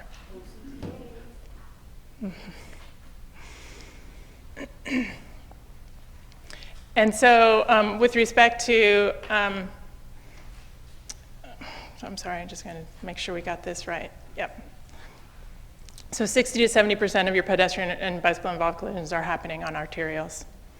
The high collision network, which identified, were the bars on the map, represent about 6% of the roadway miles in the city. So 28 miles out of the 480 that are on your city streets, those streets represent 46% of the bicycle and pedestrian involved collisions. This type of analysis is really typical of a Vision Zero analysis where we recommend that we really target the streets where the highest density and number of collisions are happening, because they tend to represent such a large fraction of the vulnerable roadway user collisions. And then the remaining 54% is kind of scattered around throughout the community, but also representative of other arterials and other signalized intersections. So one might wonder a little bit more about what makes collisions more severe in general, and also in Santa Ana. We tested all these questions statistically and found out that the roadways with more lanes, controlling for traffic volume and controlling for speed, and have more severe collisions happening on them. The roadways with higher speeds, controlling for things like the number of lanes, also have more severe collisions happening on them. The more severe and fatal collisions where pedestrians are crossing in between signals, mid-block, those collisions also tend to be more severe. And those represent not only maybe some, what those typically represent is a long distance between signalized intersections, and that people are not being served by their path of travel to get across the street by the infrastructure. And then also collisions involving impaired users, both drivers and pedestrians. Those collisions tend to be more severe. Also, with respect to the analysis we did, we asked what are the most common types of collisions relative to the roadway infrastructure. So I told you where they are more common to occur, but we also wanted to understand what type, a collision profile that would help us to recommend countermeasures that were specifically relevant for the Santa Ana collisions. So the most common types of collisions in Santa Ana are pedestrians crossing mid-block, 21.5% of collisions overall. Vehicles failing to yield at unsignalized intersection. An unsignalized intersection is one where there might be a stop sign for the cross street and a through movement for the main street. 14% of the pedestrian-involved collisions happening there. With respect to people riding bicyclists getting involved in motor vehicle-involved collisions, 25% of the collisions on Santa Ana streets represent a motorist turning or merging right into bicyclists. This is a high number. In looking at the collision report forms, we came to understand a confirmation of our observations while we've been here, which is that many people ride on the sidewalk in Santa Ana in comparison to some other cities. And this type of collision would be common where people are riding on the sidewalk. And what I want to also say about riding on the sidewalk is it's rarely the case that a person rides on the sidewalk because they're trying to get in the way of the other roadway users. People ride on the sidewalk because they don't feel safe. So it's not an enforcement issue, it's more about an infrastructure issue. Also another common collision in Santa Ana is the motorist driving out at a driveway. 15 or 16% of the bicycle-involved collisions happened with a bicyclist being hit or hitting a car emerging from a driveway. And this is in either direction. By that I mean the bicyclist might have been riding with the traffic or against the traffic, but on the sidewalk. And so with this more deep information about the specifically relevant collision types that happen in Santa Ana, we set out to develop solutions specifically addressing those types of collisions and recommended proven and emerging countermeasures across 3 different categories: the engineering, education, and enforcement. An example of a capital intense of our engineering solutions are protected bike lanes. There's some funding already in place thanks to the great work of Corey to bring in some active transportation program funding and kids work. Road buffets where a lane or lanes might be converted from vehicle use into bicycle facility. With respect to intersection crossing recommendations, we recommended median refuge islands, which are a proven safety countermeasure according to the Federal Highway Administration that allows a pedestrian to make a 2-stage crossing where they can look one direction to find a gap in traffic and then wait and look in the other direction instead of having to wait for a gap of traffic in both directions. Curb radius reductions are a common part of our plan recommendations. The curb radius reduction slows the speed of a vehicle rounding a corner. It makes more landing area for people to wait while they're queuing up to cross the crosswalk, and it also puts the curbs closer to each other and therefore reduces the amount of exposure that pedestrians have while they're in the street. A sample of a road buffet which would require applications for grant funding is shown in this rendering, where the vehicle, there's a reassignment of the vehicle lane, so I'll show you the conditions now, and then the conditions in the after rendering. This is looking from one direction, and then another sample of a road buffet, taking just the, moving away from the intersection and looking mid-block. It's like this. And so as you read the plan, when you see recommendations for road buffets, this is the type of recommendation that we have recommended. I'm sorry, excuse me, can I jump in real quick? Can you go Please. back to that last slide? Yes. And I know this is just an example, but I'm looking at 17th Street here going east. With the additional safety features that we would be putting in there, we would be utilizing an additional car lane. Do we know how much time it would impact the driver going from one side of the city to the other side of the city if we eliminated that extra lane? From one side of the city to the other. We haven't done that study. That could be part of the capital improvement project development, but typically these kind of road buffets in the place where they are happening add 1 minute to 2 minutes of travel time for the person driving. But for citywide, and this isn't a citywide recommendation, so citywide the impact would probably be less. Well, I would think if we were going to put it to be a safe bikeability lane, that we would want to do it throughout the duration of that street or throughout the city entirely, which we would eliminate that lane. At the same time, it's 3 lanes in this particular example of residents trying to get from one side of the city to the other side of the city in a timely manner. And if we eliminate one of those lanes, it's going to have some type of impact with their travel commute, their time, and additional traffic. And I'm not opposed to it. I'm just asking these questions if these questions were taken into consideration as we're moving forward, because they will have ripple effects. May I respond? Sure, Mayor, of course. Councilmember, sure. Yeah, absolutely. Yes, there are trade-offs to be made, and we specifically made recommendations for pieces of the high collision network, which we agree could be tied together to make a comprehensive city boundary to city boundary link. And we costed out in this plan, we costed out the specific projects that are recommended because of the density of collisions happening with them, and left some gaps for all of you to talk about when projects come forward for implementation. Secondly, I would say that the cities of New York and LA, which are not peers to you but have been doing studies about travel time disparities as a result of converting to lanes, have time and time again said that the safety benefits are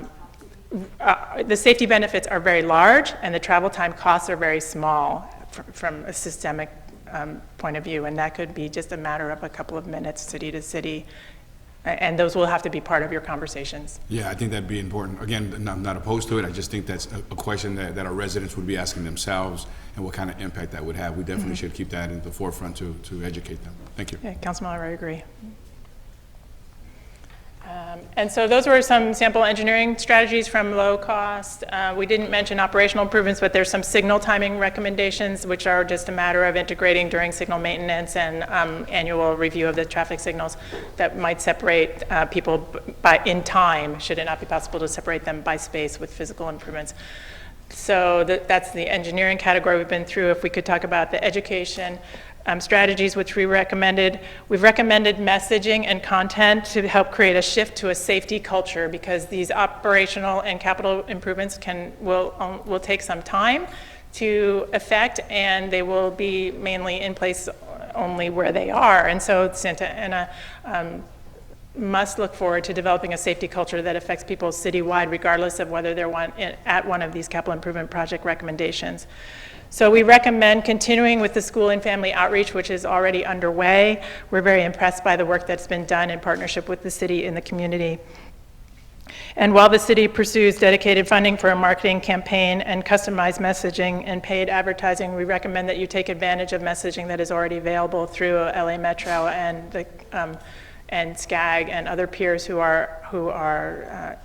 provide great resources for the county and for the city.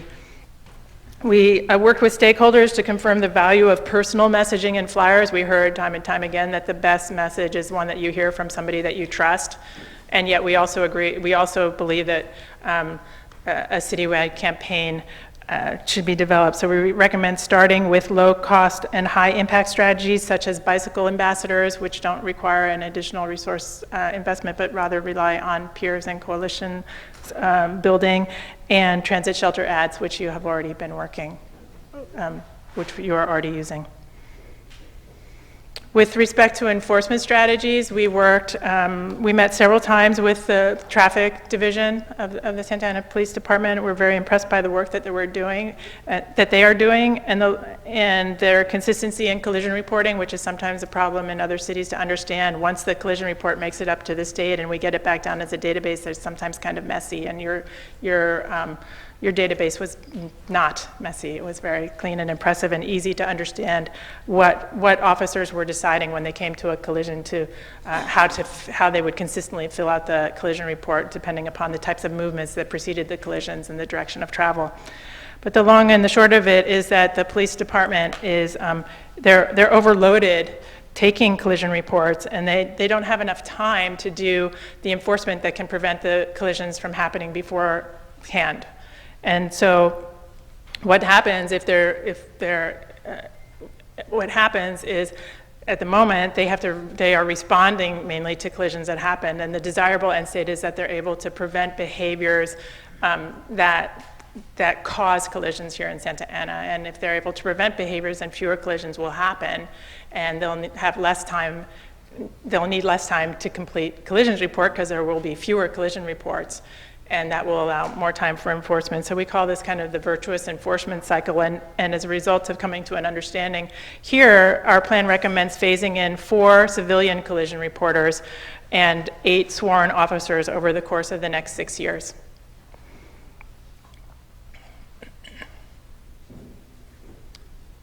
And so, oops, I'm not supposed to get to that one, because now we also recommend in the plan a phased approach to allow the city time to secure external grant funding and make budgeting commitments that are consistent with this plan. And Fred is going to talk about the phasing plan. Thank you.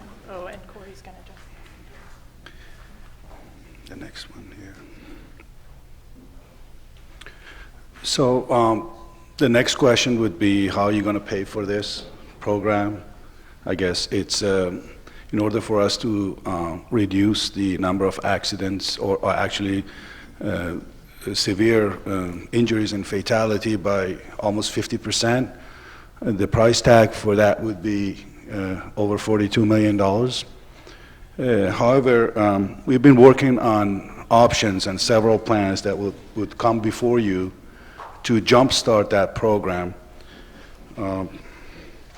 So some of you have been briefed on an initiative by Public Works Agency called the Smart Santa Ana. It's a pavement program.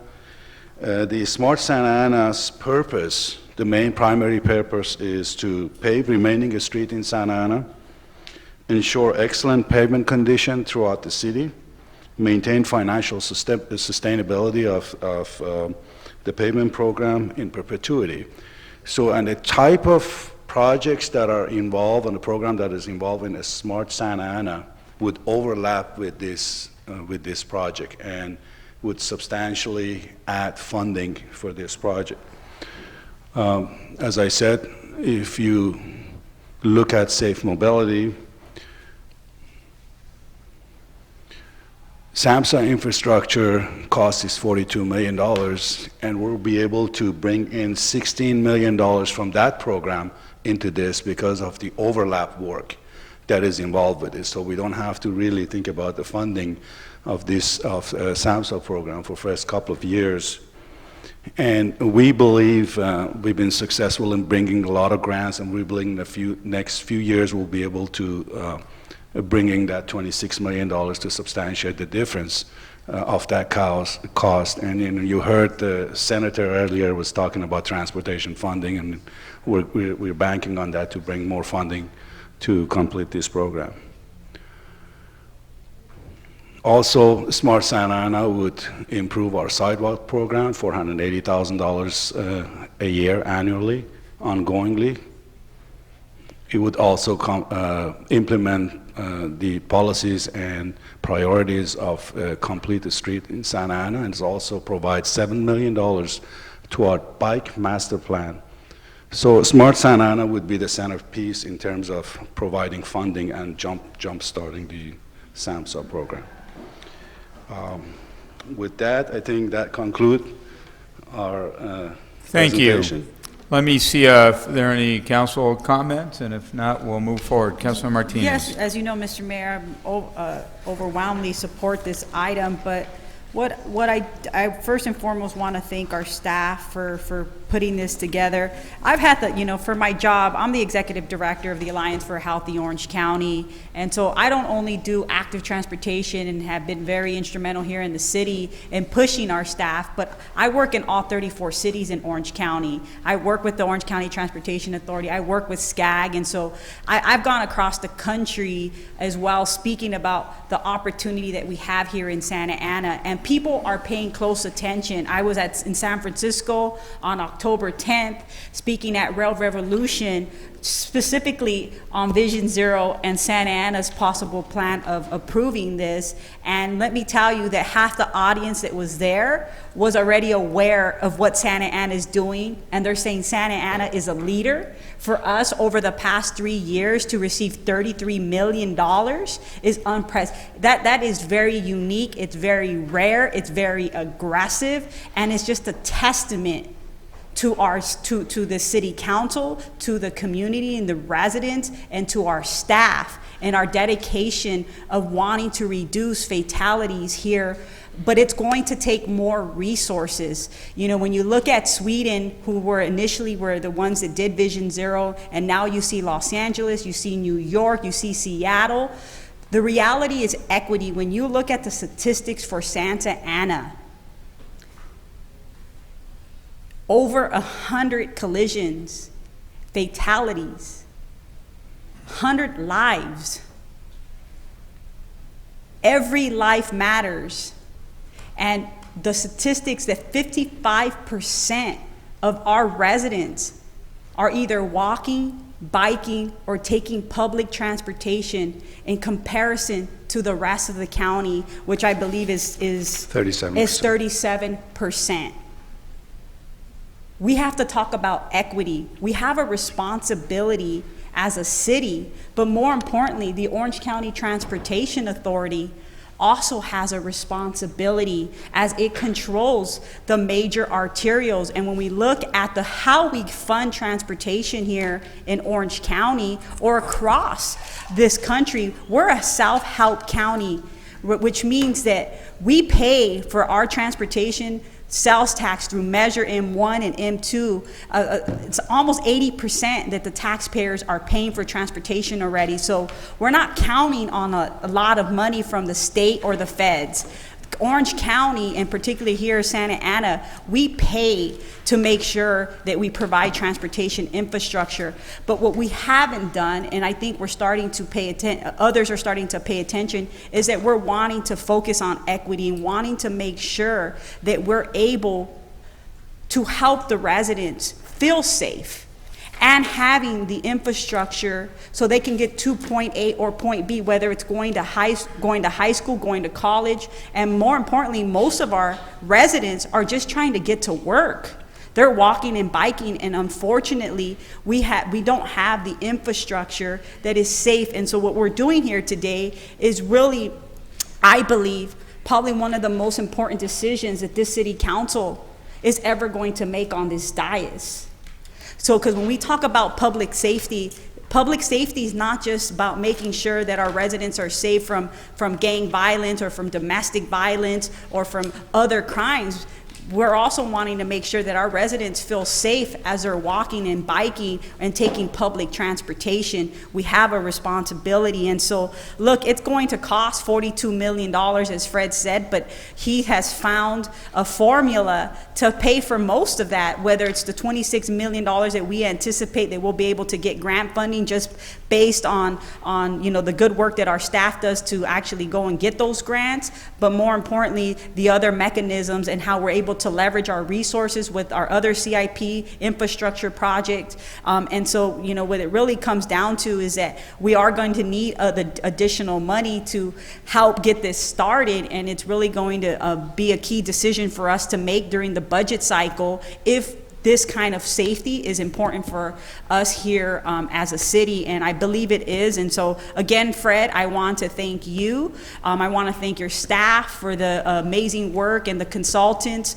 for engaging our community. I want to thank ETAC, for unanimously approving this.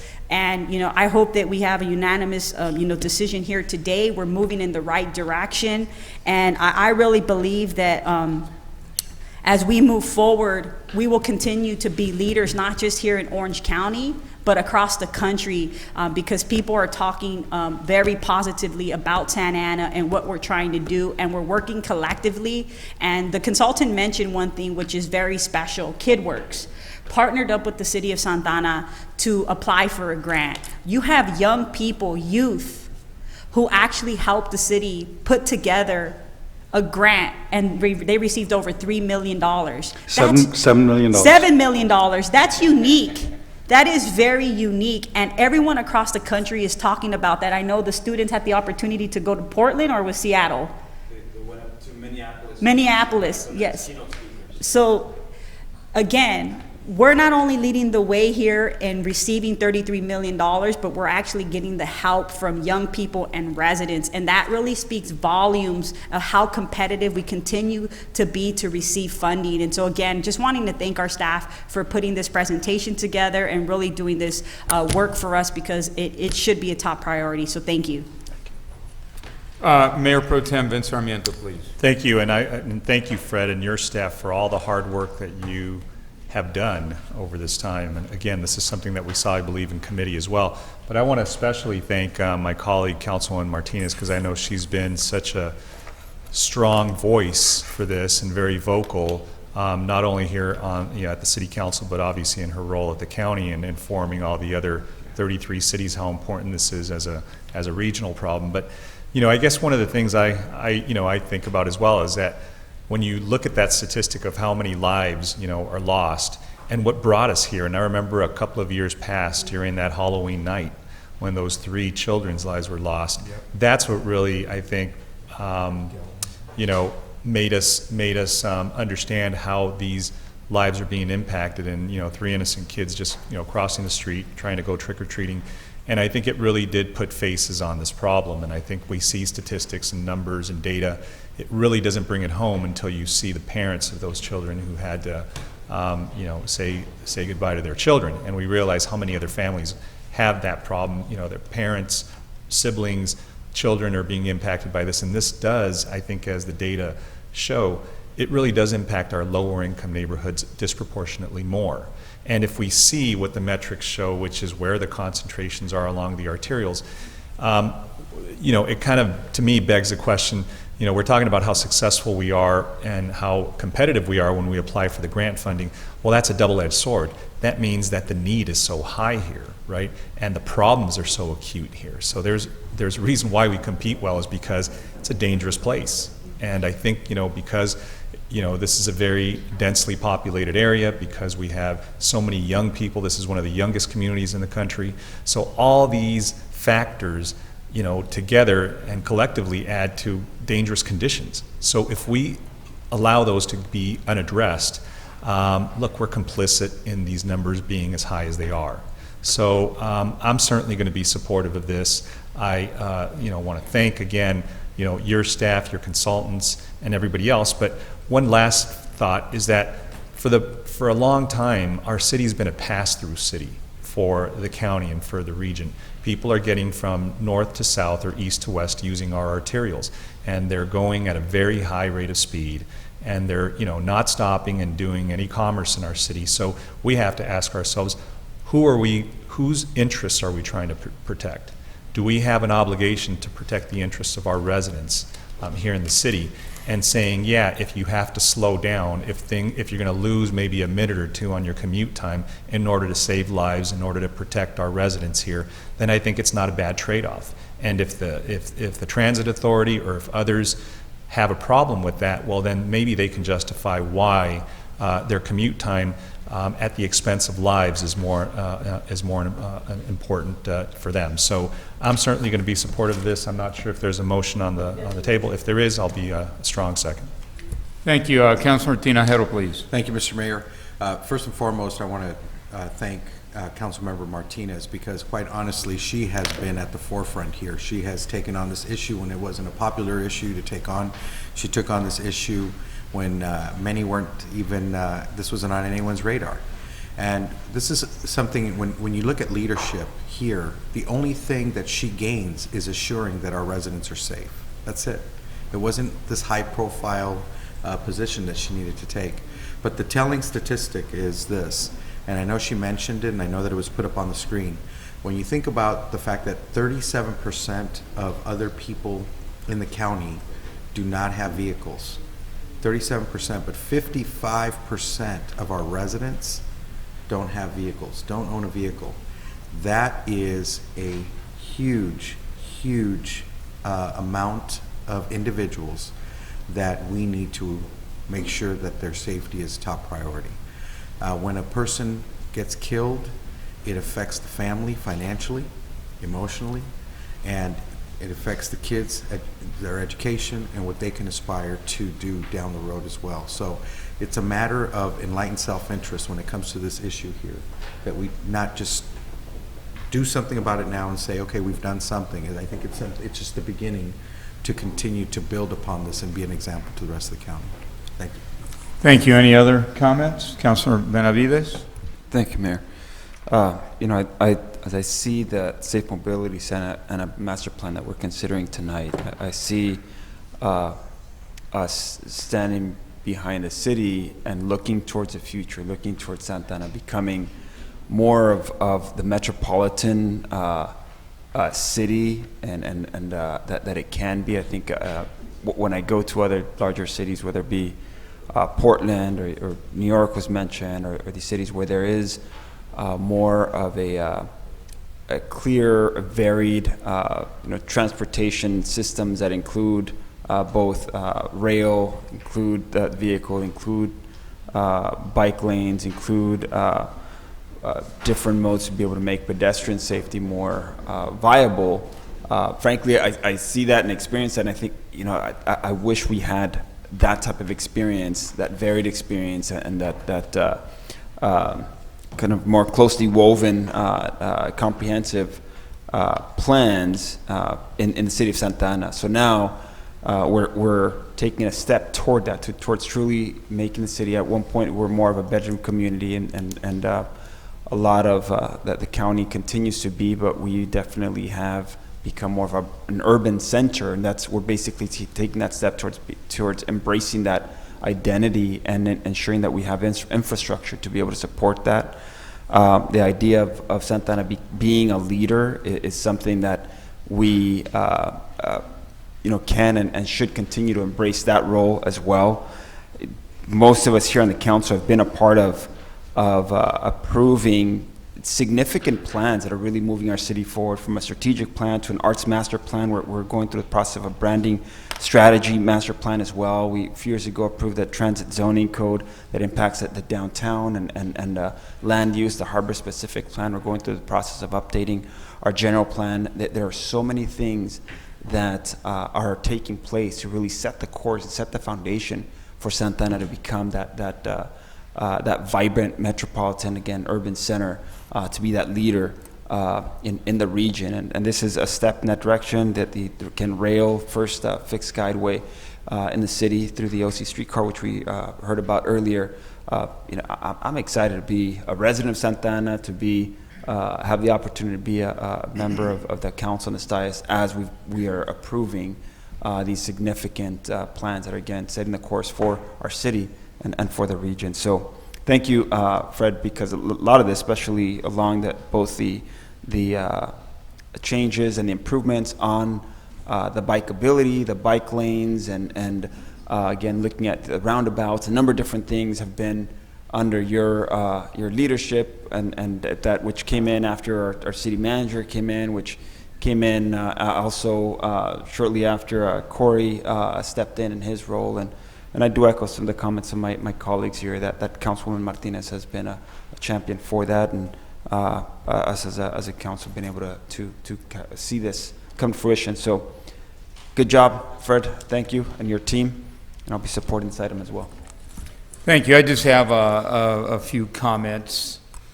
I know it's very difficult to change culturally and organizationally, and I know when we talk about like speed limits on streets, you can talk to Fred and he'll tell you, well, you know, we do surveys, and if people are going a certain, you know, speed, then that'll dictate what we post, et cetera, et cetera. And some of these arguments are counterintuitive, because if we're trying to slow something down but people are driving fast, it kind of justifies going fast. Yet our whole point is we're trying to slow down and make things safer. And so it's very difficult to deal with, you know, those sometimes vicious cycles that are so hard to break. But you know, with these grants and a different approach, and I do want to thank Michelle. She's been on this not only for a long time, not only persistent, but making good arguments that basically say, look, if that's the way you handle it from an engineering standpoint, well, let's try to look at it differently. Maybe we need to redefine the street. Maybe we need to do something else in order to get the end game. And I tell you, I think the end game is arriving, and ultimately it's a game to make it a better, safer, but also a stronger city. And what I mean by that is that I see it as more of a destination. You know, a place where people from other cities want to come, and they want to hang out here. They want to, as Councilman Reyna says, they want to shop in town. You know, they want to eat in town. They want to do things in the city, not just our own residents, but people from the outside that come to the city that see the city differently. And in part, it is because of that. Now, I'll tell you, I can't underscore what role I believe the OC streetcar is going to play in all this, because it is going to make us truly a metropolitan center. It's been decades and decades. I was, reminiscing with some of the OCTA staff, how we first began, and Measure M1 and then Measure M2, and before that, the Lisa Mills days, and when she was director of OCTA and wanted to build the streetcar on Main Street, and all the folks on Main Street not being happy because we didn't know what we were going to do to them. And we've been through a whole lot, and it's been decades getting here. But I can tell you that now the OC streetcar is going to happen, and yes, it'll have bicycles associated with it, but there's also going to be a safety component, and there's going to be ability for a lot of our residents to use it. And as it grows, it's not going to be just the first leg.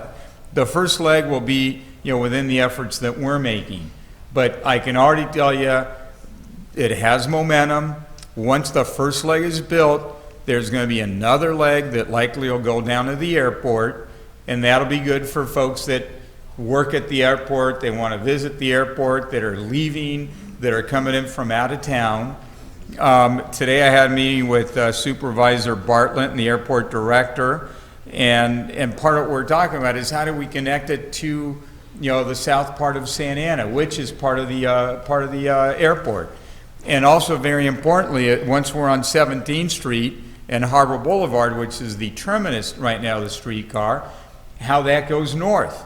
Eventually, it's going to go north on Harbor. The day will come when somebody's going to arrive. They're going to arrive at the airport. They're going to get on a streetcar. They're going to come into Santa Ana. Others are going to continue on into Disneyland and beyond.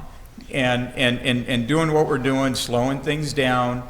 It's not a city that you want to race through. It's a city you want to enjoy safely, is going to make us, I think, a stronger, a more cosmopolitan city, a real urban center, and just a joy to be around. So with that, I think we have a motion, a second. Those in favor, please say aye. Aye. Aye. Those opposed, motion carries. Thank you for all the fine work from staff.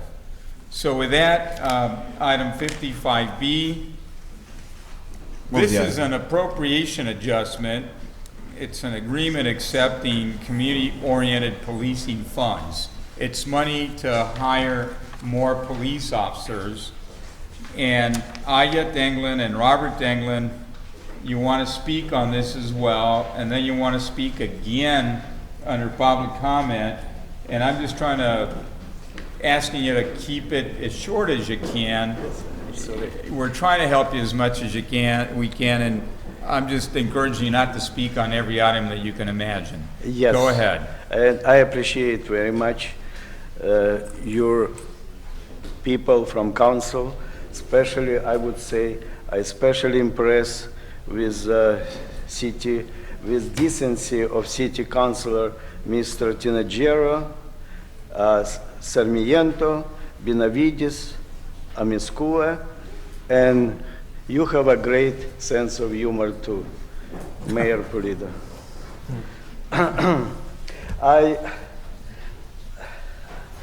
I'm looking ahead to talk to city attorney, but I want to tell you that I don't bring anything here that's not related to city, because I'm not talking here about financial fraud of CEO Larry Landauer, even that he in the city Santa Ana. Every month they packing $25,000 from one client doing nothing. But I don't say about his conman.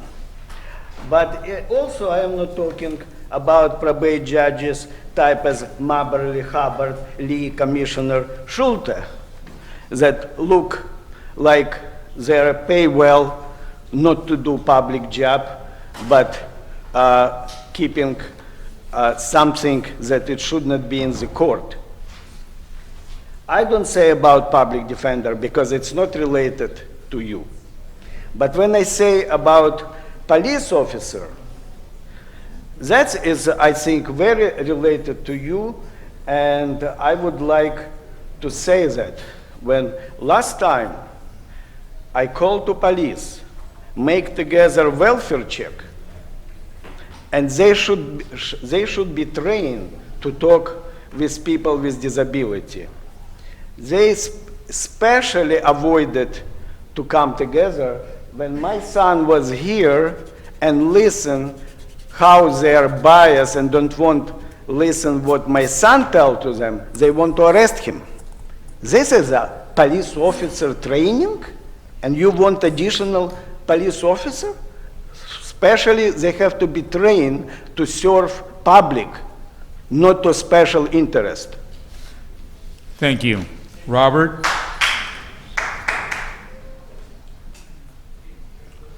Hello, Honorable City Council. This is Robert Teglin, brother of Nate Teglin. With regard to this agenda item, with regard to approving this, I was reading it's from this comes from the Attorney General's office. Is a nationwide but statewide program with regard to policing and so forth. My father was mentioning the. Of course, it's only a certain officer that was doing this, but it's indicative of how corrupt it is, where he was mentioning a time, this was about maybe a month ago, when my father called the police because my brother says he's having seizures in EPS, and obviously they're medically neglecting him and basically refusing to take him to the hospital and so forth, even when my parents were conservatives. It's a severe medical neglect. But the issue is that when they do visit him, I mean, they're not doctors, and a lot of them say they're not doctors, they don't know. It's one thing, but another thing is when he says, okay, I want you, the police officers, to come with me, and you can come and you can hear what Nate says, and I don't know, they choose to write it down or not, or they choose to ignore it or not. But when this specific police officer, I don't know his name, the other two were just following his lead, was refused to allow my father to come in. I was during visitation hours, it was 3 to 4, and then afterwards he was called to do a welfare check. They came in, I was there, I was silent, I didn't want to interfere, and they come in, Nate, and then they come in and they ignore Nate, and they come in and they say, oh, it looks okay, he has a refrigerator, everything is okay. And when Nate mentions that he has seizures in EPS, they look at him and they don't want to do anything, and it's a very threatening situation to the extent that later on they were telling me to leave. I was just trying to look, and they were asking the staff, do you want us to arrest him for trespassing? First of all, I was there 3 to 4. I stayed there longer. There's other police officers who do a good job and allow my father and I even to interview him, In this case, they didn't want, they wanted to threaten that, which is, this is a specific police officer, a bad apple in your police department. It's not a reflection on your police department, but it's a reflection on certain officers who think that it's their duty. So I want you to make sure that they would do, at least if they write on their reports that we have an individual who's alleging that he has seizures 21 times a day and that he's not allowed to go to the hospital, maybe you'll have a judge, Judge Hubbard, will no longer be able to hide this evidence, and you'll be able to suspend the conservatorship and get him out of there to save his life. That would be very helpful for the police to support justice. Thank you. Thank you. So that, I believe, was 55B. Is that correct, Madam City Clerk? Yes, that's correct. So with that, I would entertain a motion. Motion approved. Second. Those in favor, please say aye. Aye. Aye. Those opposed, motion carries. Now things will move forward a little bit here. 65A, I would entertain a motion. So moved. Second. Those in favor, please say aye. Aye. Aye. Those opposed, motion carries. Mayor Polito, we actually need the council, oh, I'm sorry, not 65. 65B. We will need direction, yes. Okay. This to provide direction on requests for proposals for police department janitorial services and approve a month-to-month agreement. So I would entertain a motion. Mr. Mayor, we have to provide direction. Right. Which one would you pick? Yeah. Union bid or non-union bid? Right. I'm going to make a motion that we go with the union bid. Second. Second. Those in favor, please say aye. Aye. Aye. Those opposed, motion carries. So with that, 75A, this time place for a public hearing to consider adopting the updated California and international building and fire codes with amendment and requisite findings. If we have Planning Commission or staff on standby if we have any questions. Let me just open up the public hearing and ask if anybody has any comment on this item. If we don't have comment, let me close the public hearing. Does council either have questions or would they like to entertain and make a motion? I entertain a motion, Mr. Mayor, to move the All item. right, we have a motion and a second. Those in favor, please say aye. Aye. Aye. Those opposed, motion carries. 2 members were absent for the moment, Madam City Clerk. Now we're going to recess the City Council meeting and convene the successor agency meeting. And I don't know if we want to wait for our colleagues because we don't want them to miss the meeting. Roman, can you see how much longer it's going to be? All righty.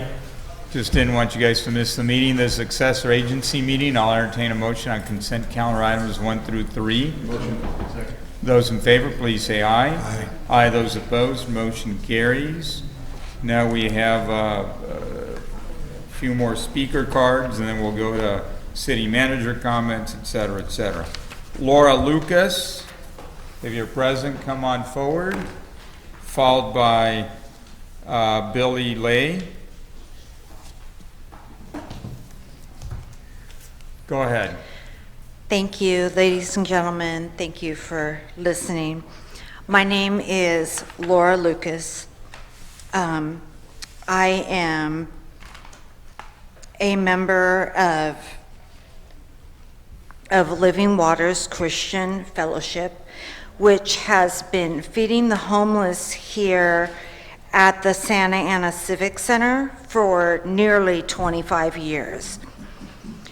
We have recently been told that if we return, we will be arrested or fined. We request, is there a law or ordinance against feeding the homeless? If there is in Santa Ana, may we please have a copy of it? If there is, isn't this discrimination against the hungry? Is there a law or ordinance against setting up tables, setting up a sound system for speaking or music, sharing Christ with the homeless. Don't we have freedom of speech? We not only want to feed their hunger, but their souls, and share the gift of eternal salvation through Jesus Christ. We've been told to go feed in the courtyard. We do not have the resources to feed 300 people, only about 150. We are a smaller church, and we have people volunteering that work and are unable to come before 5 o'clock, which is the courtyard's last time. Will we be ticketed or arrested for feeding and sharing the gospel? Is there a law or ordinance? If there is not a law or ordinance, where in Santa Ana can we feed the homeless without being fined or arrested? You have my personal information. Please contact me with the information. Thank you for your time. Thank you. Billy Lay, please, followed by Gil Salmon. Can we get somebody to?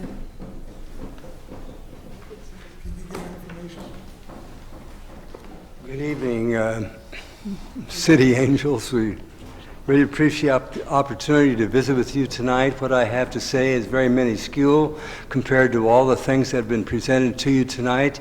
I know you have big things that have to be accomplished, but we are citizens, and I ask you to put yourselves into our shoes and go through this little brief presentation of photographs so that you can get the gist of our frustration in what the city is supposed to be providing us. I understand that you've been provided these. Would you please go to the first page? This regards the south and north 3-block cul-de-sac off Santa Clara on Oakmont Avenue, beginning at 2301 and 2302, ending at 2523 and 2525. Turn to the next page. You can see the south and north street, so that you can just kind of get into what I'm trying to show you here tonight. Basically, I'm here to talk about decline and neglect and poor maintenance of landscape and trees on the city to be approved and maintained property. Quickly moving, I have such little time, I just don't want to dwell on anything that's not necessary. Page 2 shows the grass growth, and I've got several photographs there. In calling the maintenance department, I'm told that you're only going to mow once a month. The drought, the no water, well, there's a photographs that say we've got pretty tall grass that we're entitled to have mowed and maintained. The next page gives you more of the same. It's just unreasonable that we're required to look out our doors and drive up and down our median and see this unmaintained. We're taxpayers and we're legally, citizens and all, and yet the maintenance department just isn't responding to the needs of our cul-de-sac and our median. The next page shows trees that have been removed and not replaced. It's unreasonable for us to accept the fact that you come in as a city to maintain the property, remove trees, and never replace them. Every once in a while, a little spindly tree will be replaced, but look, for the next 3 pages, you can see the distances. You can kind of get a gist that there was probably 3 or 4 trees, and they've been removed, and that's it, no replacement. I have a note a couple of pages away that say if you folks and the city manager lived on this street, what are the chances, as insiders, what are the chances that this would go unattended like it does for us? And then finally, page 4, is dead tree removal. I called on a number of occasions, told the person the address and the dead tree. I kept getting oh yes, yes, we'll go look at it. Your, yes, your yes. light is red. Beg your pardon? You're out of time, but you've made a wonderful presentation. I'm wondering if maybe our Public Works Director could get back and address the items, because you've been very thorough, the pictures are very helpful, and we understand your point. Thank you. And Fred, where's Fred? Who is Fred? The guy that's going to get back to you. Mayor, I can coordinate a response and visit with this gentleman and make Our sure city that- manager right there, he'll get back to you. Thank you. And we'll follow up. Did I actually get 3 minutes? Yes, you did. Thank you. Can you get his contact information? Thank you. Can I say this about... Go ahead. Go ahead. Parting shot. 1998, the city, the state of California had a beautification contest. You were mayor at that time. We had 2502 receive the reward from the state and the county and so forth. It's just a passion to keep the city beautified. That's what this is all about. And since you folks, or at least the council then and the mayor then, who's Mayor Polito, sponsored that thing, and we're just asking you to do what is reasonable. And we want the city to be beautiful. We all do, and you're doing a good job. But it's Thank not you. happening, Mr. Mayor. It's just we not will happening. follow up. Thank you. Thanks for coming down. Gil, followed by Mario Rafaela. Just really quick on that item, there's been a lot of discussions at the Environment and Transportation Commission. As much as I would like to focus primarily on transportation issues, there's actually been a lot of discussion around that, and I think an item will be coming up for you guys to address that pretty soon. So I would invite members of the public to come to the ETAC meeting.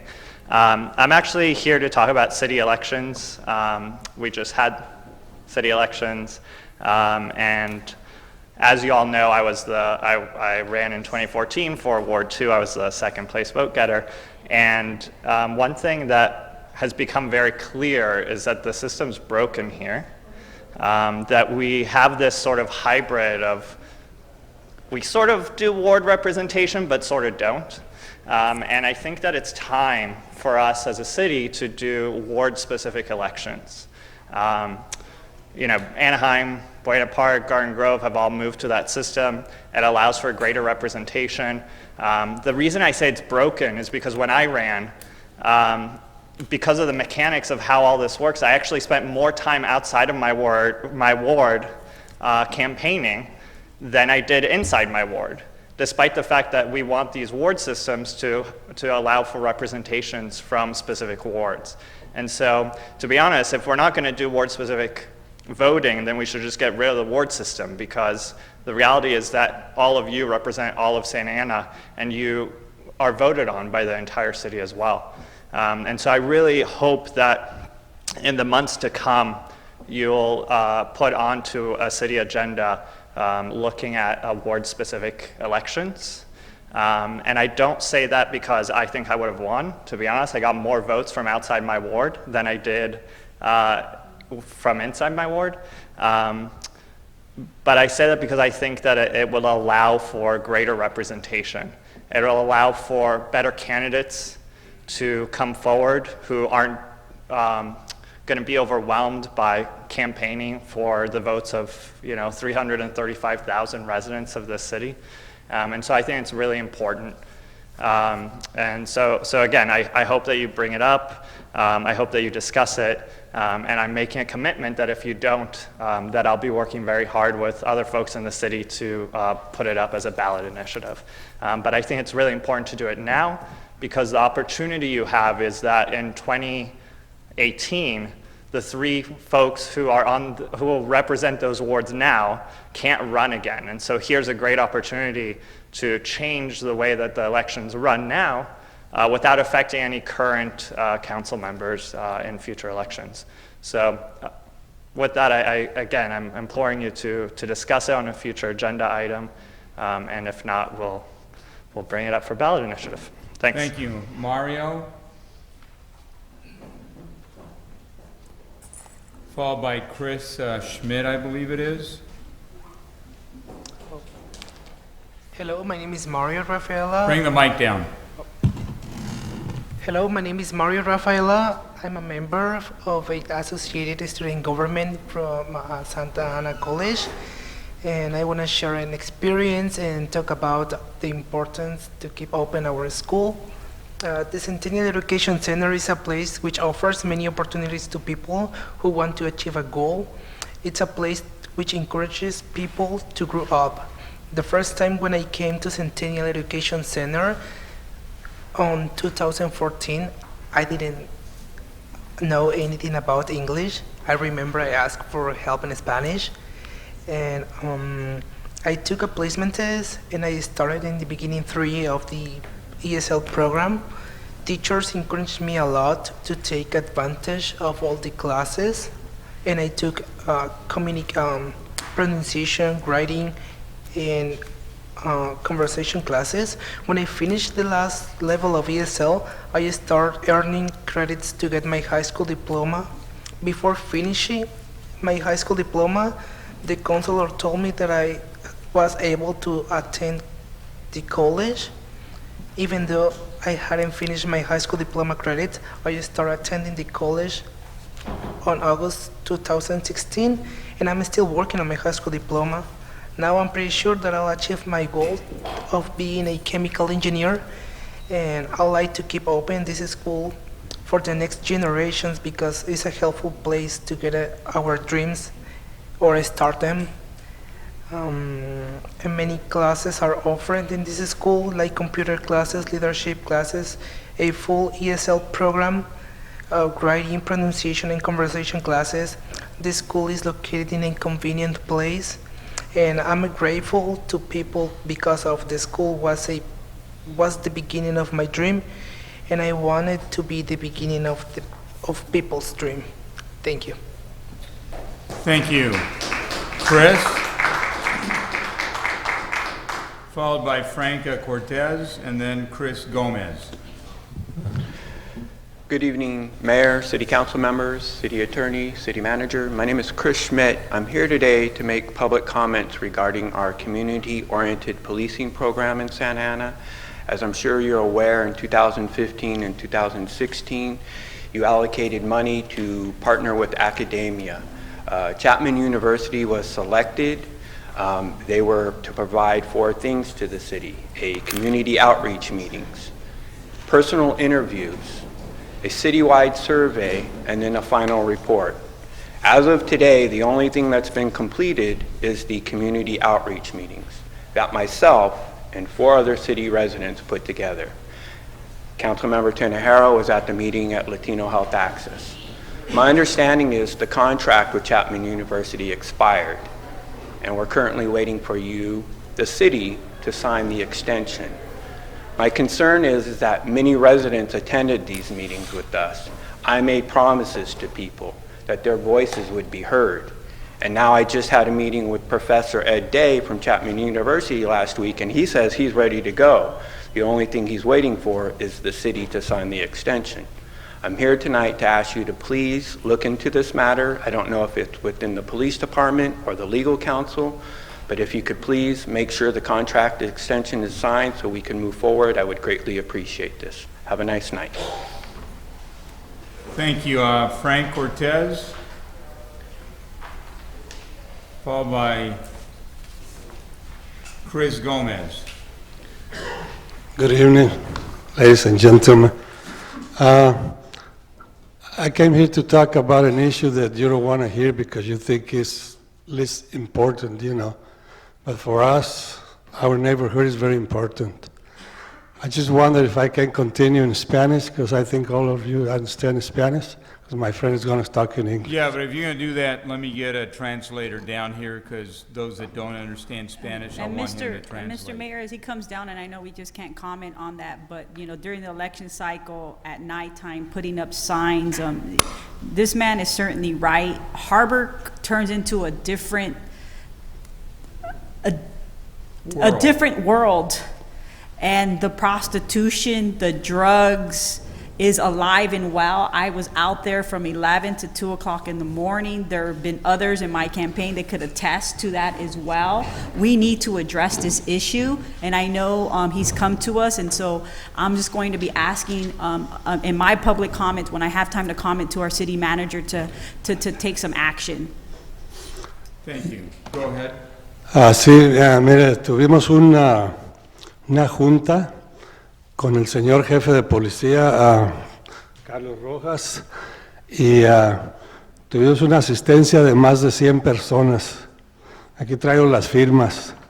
Él nos ayudó bastante, hizo un gran trabajo, y quiero agradecerle por esto, y todos están agradecidos, pero quisiera que ya que él hizo el esfuerzo y se han mejorado las cosas por un 50%, quisiera que si ustedes, que tienen el poder, pudieran ayudarle a darle más recursos, más atención a este problema, porque como les digo, para ustedes no, quizás es de lo menos importante, pero para nosotros es muy importante porque nuestras propiedades están yendo para abajo, la gente se quiere ir de ahí y no pueden vender porque nadie quiere comprar.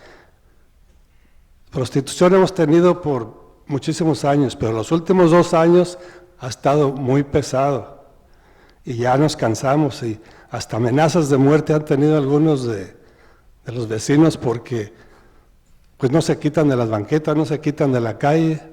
Todo lo que dicen, voy a llamar a mi hombre y he's going to take your life away. I don't think it's fair. Entonces, yo, como les digo, quiero pedirles de favor a ustedes que tienen el poder, como usted que es el que tiene más poder, ya más de 20 años en el poder y le acabamos de reelegir, que no nos olviden, por favor, porque quisiéramos estar en Flower Park, pero no todos podemos estar allá. ¿Ok? Muchas gracias.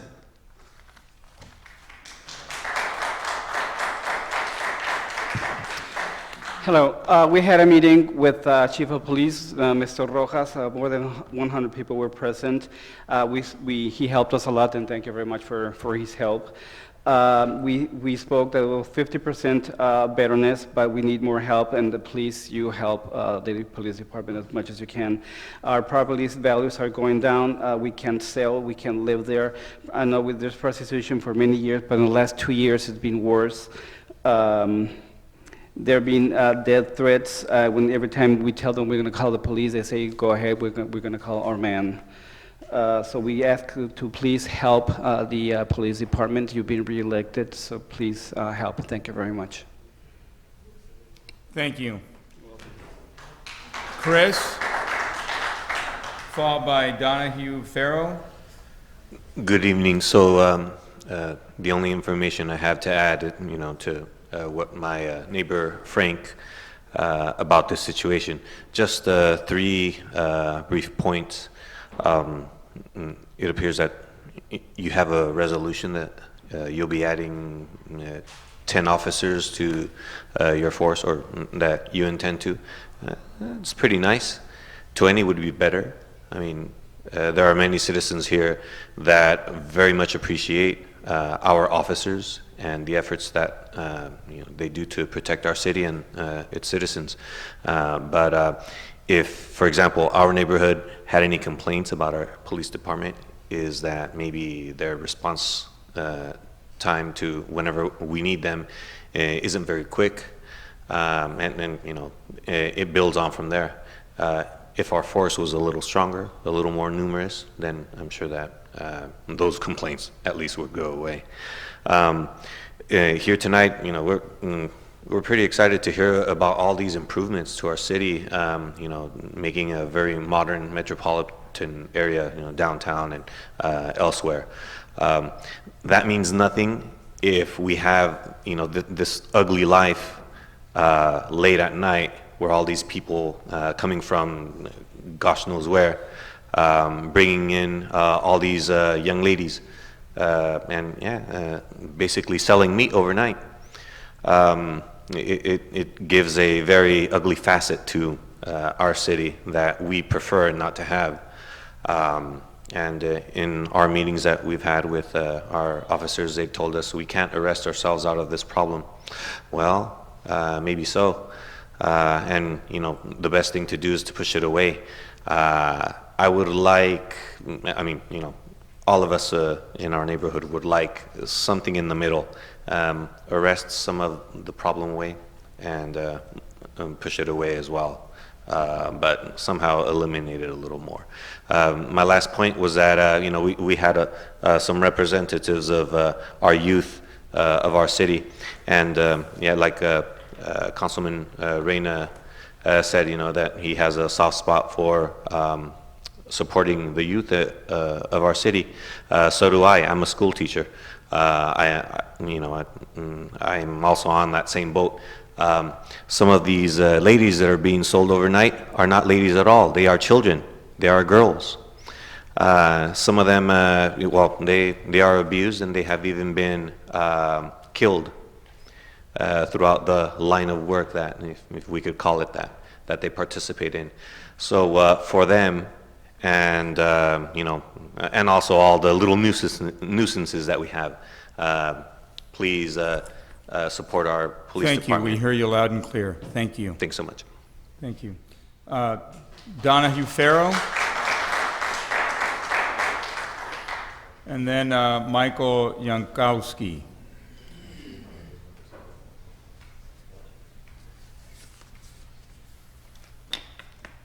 Thank you for the opportunity to speak in front of you guys. When I found out today at about 4 o'clock that there was going to be a meeting this evening, I came here and hoping to prepare myself to say what I want to say effectively, because what I have to say is very important. First, I want to piggyback on what he just said about the prostitution.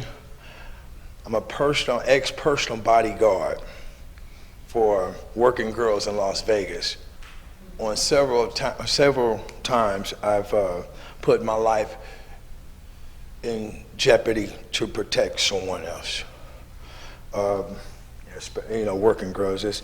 But then at the same time, my idea for that is to have a monitoring system. We have video. If we have a monitoring system that has a audible component, a monitor can see an action being done, a drug transaction or a prostitute being picked up, and have a loudspeaker on the street that says, this is the city of Santa Ana. We do not support prostitution, or drug sales are illegal in the city of Santa Ana. Have that a loud noise, lights, you know, that could be a deterrent, and also cost effective, where that you don't have a lot of police running down to a already infested area. And it's pretty easy to set up. That's just an idea. But what I'm here for, born in Los Angeles, raised in Los Angeles, honorably discharged veteran, United States military. I've traveled the country. I've paid mortgage or rent in more states than most people have visited. I've worked on political campaigns, worked in all the swing states, helped a couple of, well, anyways, I've done a lot of things, been around a lot of places. Here it is, I stand in front of you in the city of Santa Ana, and I tell you, as a veteran, here in Santa Ana, I personally experienced the absolute worst level of disrespect that I've ever received in my life by an organization that's providing services in this city. Mental Health Association of Orange County, 2416 South Main Street, here in Santa Ana. On January 30th of this year, in front of the library and Civic Center in Roth, I was arrested for a terrorist threat. The three police officers that approached me called me on my telephone to ensure that I was going to be in front of the library to meet them when they said that they were from the VA to provide services for temporary housing.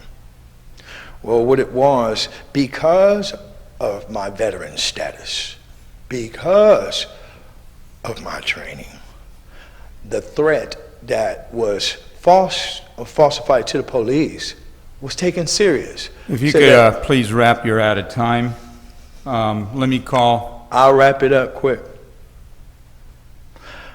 I was arrested, 7 months in jail, and there is, I was offered to plead guilty, go home with a strike for a crime I didn't commit.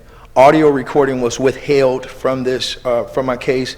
When it was heard, my case was dropped. I'm out free now, and I've contacted all the legal services that's provided for residents of Orange County, Veteran Legal Services, the Orange County Legal Bar Association, everything like that. But I have not been able to resolve this issue because I was. I mean, I don't feel like here it is. Mr. Farrow, it's been read for a while, but thanks for coming down. Let me call the next speaker. What was his ask? Did you have an ask? Yes. I want to know, is there any resources, or does the city provide resources for, or is there a body that monitors services provided to the people of the city by private organizations to ensure that they are actually doing what they say they do? There it is. If not, there should be. Michael?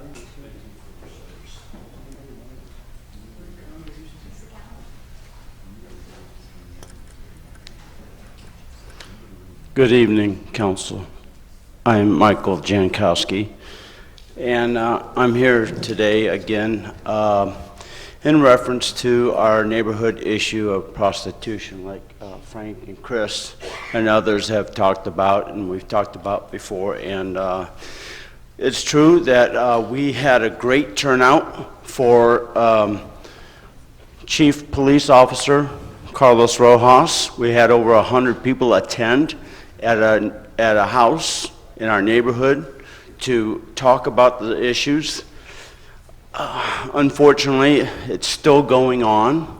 You know, we talk about the public safety. We talk about, you know, the beautification of our area, and like piggyback off of Chris, how can we keep a city safe? How can we keep a city pretty?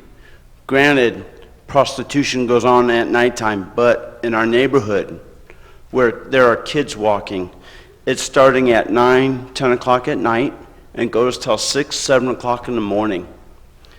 And there's condoms in our driveways, in our streets, and other things. They're seeing these women barely clothed, sometimes not, maybe just pasties. And I'd like to know if there is something that the council members, if you can collaborate with the police and help to eradicate this situation, because it's affecting our lifestyle. It's affecting our children.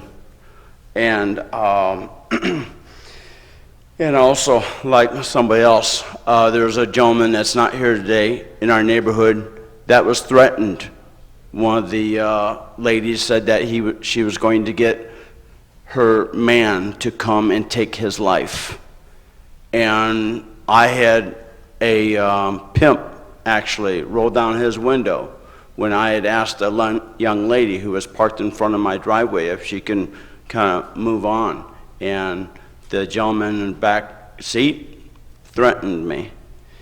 And it's things of this nature. This is criminal activity that does not belong in our neighborhood. And the streetcars and that's on Harbor, Hazard, Harbor, West Street, 1 block west.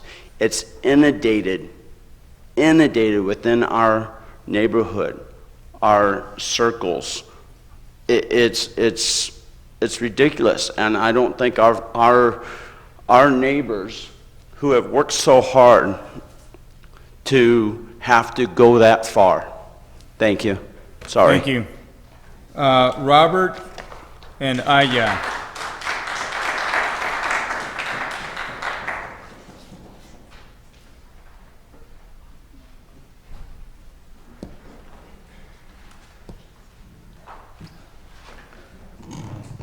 Good evening, Mayor, and City Council members. My name is Ilya Tseglin. With all my respect to Chief of Police, I have to remind that police officers receive unlimited power over citizen health, life, and freedom without recognizing that peace officer duty are not within making judicial judgment, but to protect life, freedom of the citizen, and uphold law and order of this county, country, and city.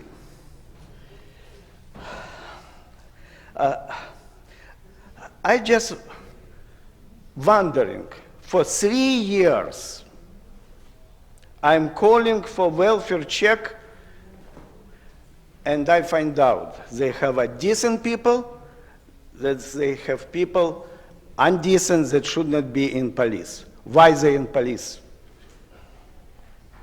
Why they involved in criminal activity? Why they involved in cover-up? Where I can receive record when it was really see that my son is choked to the point that he is losing conscious, the police was really at this time decent, recognized, and no records. And it's few times. Other times they're coming and they're harassing us. I will give you example. Let me bring to your attention recently released Chapman University study into the fear of average citizen in Orange County in 3 years. Sociology professor Christopher Bader from Chapman University concluded the biggest fear that prevail in average citizen it's more than 60%, and 20% above all other imaginable and unimaginable fear of natural man-made disaster, terrorism, financial collapse, wars, sickness, a fear of corrupted government. What do you expect? That my healthy son, survivor of Holocaust descendants, should be killed? That would be the point that will be proved? Thank you for your attention. Robert? Hello, Honorable Irvine City Council's Robert Zeglin, brother of Nate Zeglin. As I've stated before, my brother Nate Zeglin was kidnapped by the Irvine Police Department December 2013. That was the third time he was kidnapped, once in San Diego, twice in Irvine. He was released by the writ of habeas corpus. Nevertheless, in contempt of this release, he was placed in the 903 South Harmon group home, in which he's been illegally, unconstitutionally confined for approximately nearly 3 years, about 2 years and 8 months, in which he's been enforced on drugs, which were forbidden to him by various experts. Everything they've done from point A to point Z is illegal. Obviously, only for profit. They have a $50,000 allocation of funding from the regional center, which they received from the Department of Developmental Services of California. And they decided that the ultimate conflict of interest, that the Regional Center of Orange County petitioned to appoint the director of the Department of Developmental Services to be his conservator, maximum conflict of interest. And then 1 year and 7 months, they decided to use after he's being abused. Okay, my father puts allegations and over 100 reports to social service, adult protective services. That's a problem, obviously not of your jurisdiction. That's the Orange County Board of Supervisors. That's their problem. But it's important that the troubling thing is that despite dozens, maybe hundreds of calls over the past 2 years, no single, well, other than allegations, none of the reports mention that he's alleging that he's having seizures and so forth. And EPS, while some officers, for example, a year ago, they called the Adult Protective Services and they refused to take him out. that's not an excuse for some of the other officers to ignore it, or even worse, to threaten and so forth. What you have to do is, obviously, they're law enforcement. In a normal investigation, you're going to write everybody's allegation if you're alleging that you are being abused or so forth. They had no allegations when they kidnapped him from the home 3 times, except the regional center caseworker wrote a report, and they didn't even have an allegation. They just said that we think that he's not being treated properly. Whereas in this case, he has daily is reporting seizures and EPS. The staff ignore it. They have no conscience. Thank you. Okay. So that's why I hope that your officers will do their job and write the report, and then we can go to the judge and they can enforce the law. If not, we can appeal it. That would be good. Thank you. Thank you. Mr. City Manager, please. Thank you, Mayor, members of the City Council. I have one brief announcement, and it's to highlight the 4th annual Plaza Navideña. That's going to be this Saturday. It's a very great event from 5 to 8 at Plaza Calle Cuatro. Live entertainment, mariachis. We were there last year, and it's just going to be wonderful. The best tamale contest, and we invite the public and all of you, of course, to be there, and it's free. Thank you. Thank you for that. Councilmember Martinez, please. Thank you, Mr. Mayor. I did just want to, before I start my comments, and just as I talked earlier about Harbor, and I did mention at the last council meeting that I was at, wasn't at the one prior, but the one before that, I did bring up the issue about Harbor and being able to experience it myself between 5th and Hazard. On Harbor, I did not only just see the issues of prostitution, drugs, but the mental illness and homelessness as well. As I was taking down signs Saturday morning at 5:36 a.m., I was perplexed. Like I just couldn't. It's a different world, and if you can't go out there at that time between 11 and 1 a.m. or even between the hours of 5 and 6 a.m., look, we have a major problem, and it needs to be addressed. And it's not just going to be addressed with regular officers. I've made a point over not 1, 2, but 3 years, is that we need to reinstate the vice unit. That specific unit deals with drugs and prostitution. That's why we have not had a vice unit. It's now going on 4 years. And so I'm just pleading, we just can't hire cops just to hire cops. If we want to address this issue, you need to have a specific unit that is going to handle this issue, and that is the vice unit. So I would just ask and implore you, Mr. City Manager, and our police chief, to look at how can we reinstate the vice unit to address this issue. And so that's what I'm going to say. The other issue is that, there is human trafficking in Orange County. It is alive and well, and we need to also find ways of how to address that issue. I know Supervisor Todd Spitzer has worked with OCTA to, put ads out there, but I'm not sure exactly what we can do to partner up as it pertains to that, because there are young girls out there who are minors that, there are things that are happening that we need to figure out a way of how to address. And because I think the absence of not having a vice unit for those many years has just made the problem worse. And it's not just on Harbor. We also faced the issue on First Street as well. And so I've been out there, and I think Mayor Pro Tem Sarmiento could talk about First Street. You just see it not only at night, you also see it during the day. And so we need to make sure that we make those corridors top priorities. And so, and again, we need to make sure that we allocate the appropriate resources and staff to that so that we could address it. And so I'm not going to talk anymore on that. I just hope that you're hearing me, Mr. City Manager and Mr. Police Chief, and how you all can move forward and help us address this issue. I also wanted to talk about, the national election and what can possibly happen here in our city. And I mean from a financial perspective. We all know here in the city of Santa Ana, we receive CDBG funding. We just approved COP funding from the federal government. We receive other funds for housing through HUD. And what the implications may be coming to us, Mr. City Manager, and I spoke to you earlier about that. We talk about surplus, what are we going to do with funds? I think it's going to be very important for us to be very conservative because we don't know. We're in limbo here. We don't know who is going to be the new administration, who are going to be the actual cabinet leaders of HUD, of these other important Homeland Security, on and so forth. And, you know, my fear is that they stop funding. And, you know, we need to make sure that we continue our programs, whether from a housing perspective, funding for our police, transportation, on and so forth. You know, I know we have a couple of my colleagues that sit on the legislative, you know, committee here.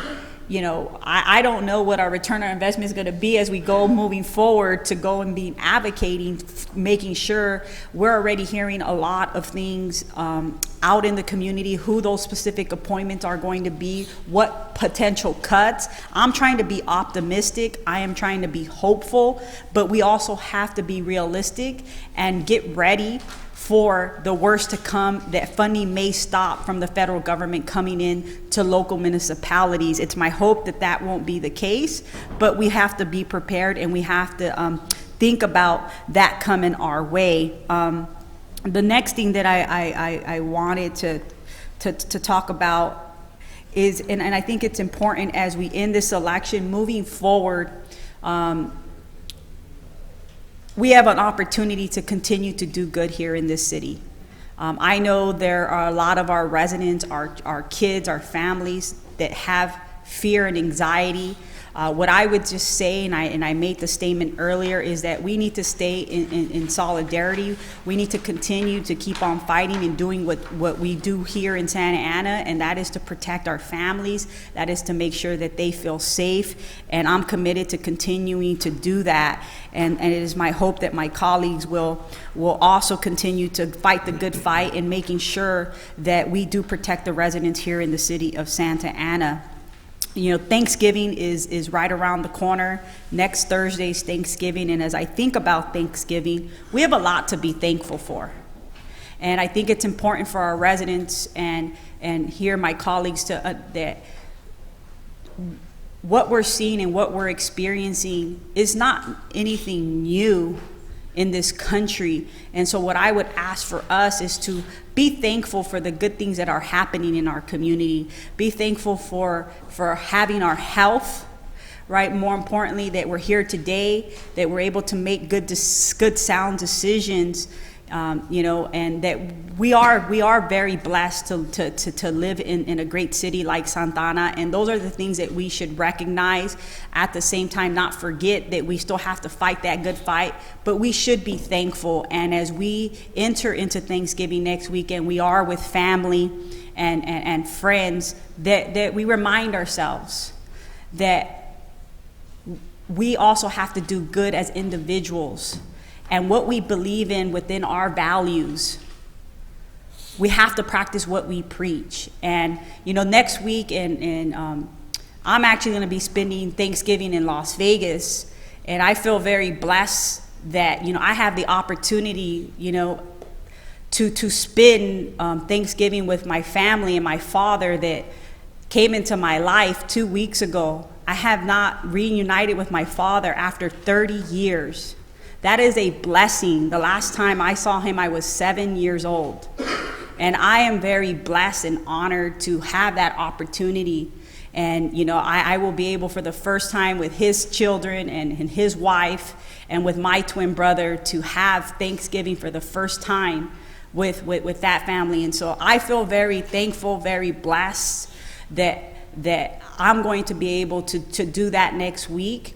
But at the same time, I am also very blessed and honored to sit here on this city council with my colleagues.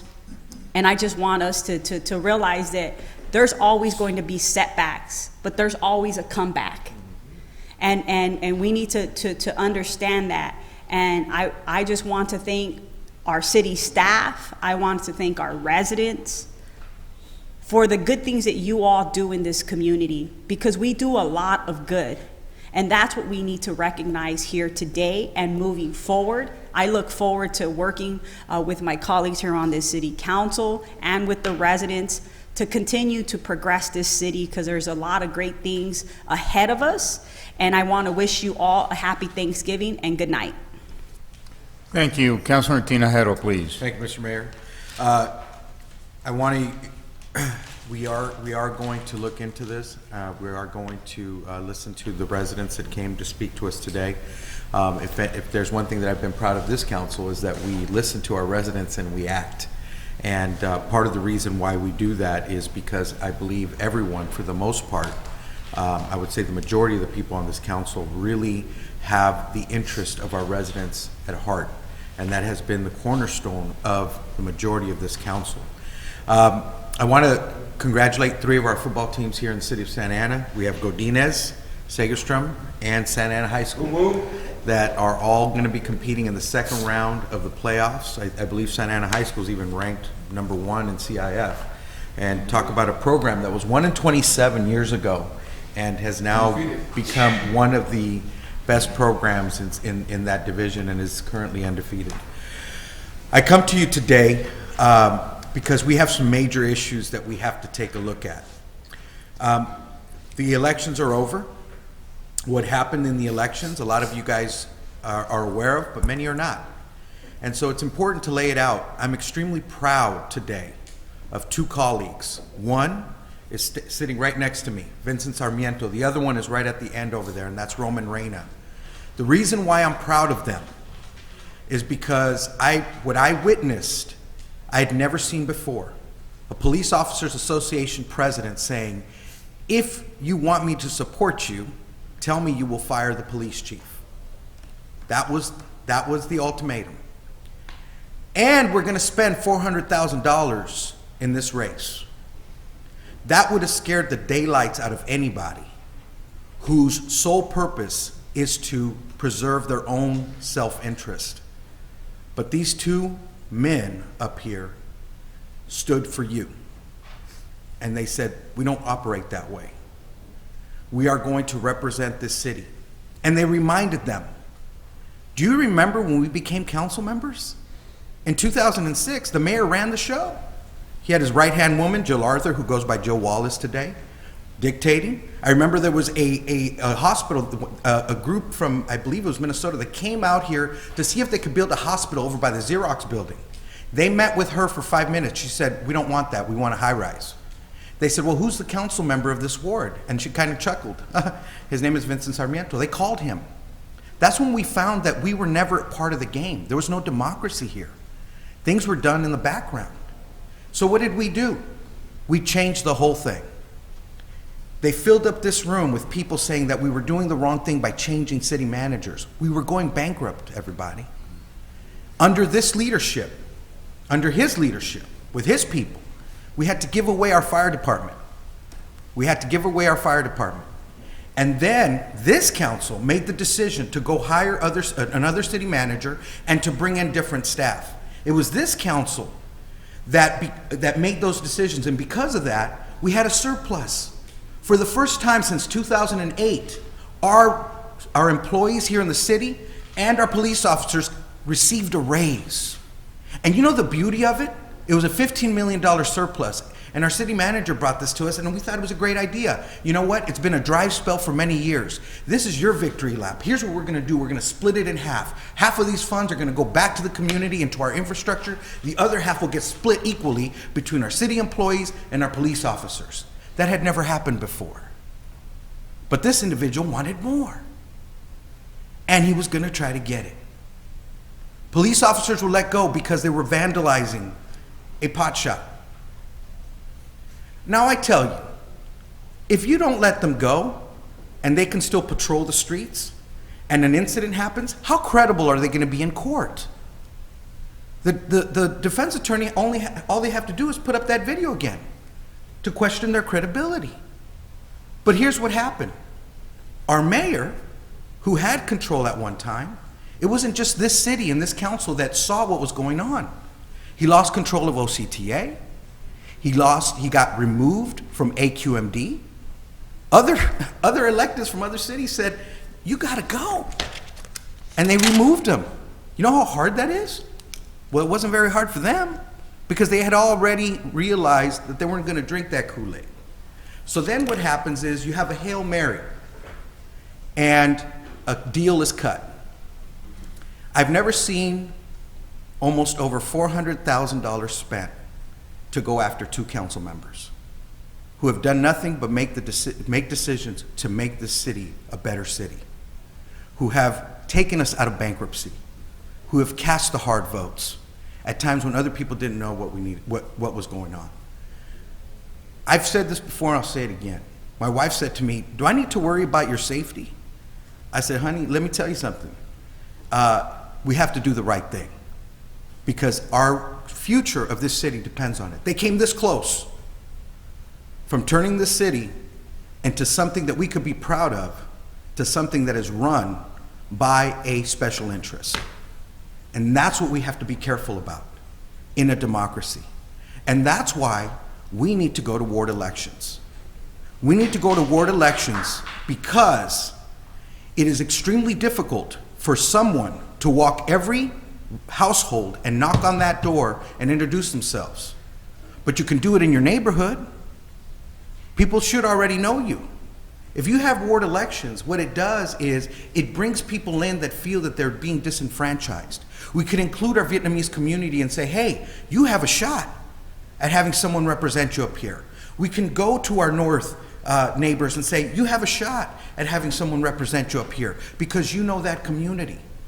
It's about equal representation. A gentleman came up and spoke today. He's absolutely right. Let's not wait. Why are we going to wait? Let's give this council to the people so that you can elect people that live in your neighborhood. And you could be proud that they, and be reassured that when they come up here, they know uniquely what's different about your area and they can represent you in a more positive fashion. I work in the school district. I go to all the different schools. I am amazed at how I can go to a school in the south and then I can go to a school in the center part of Santa Ana and they have 2 completely different needs. Completely different needs. And I'm thinking, wait a minute, we can't operate this way anymore. We're much too big. And so here's what I'm saying. We need to take a look at everything.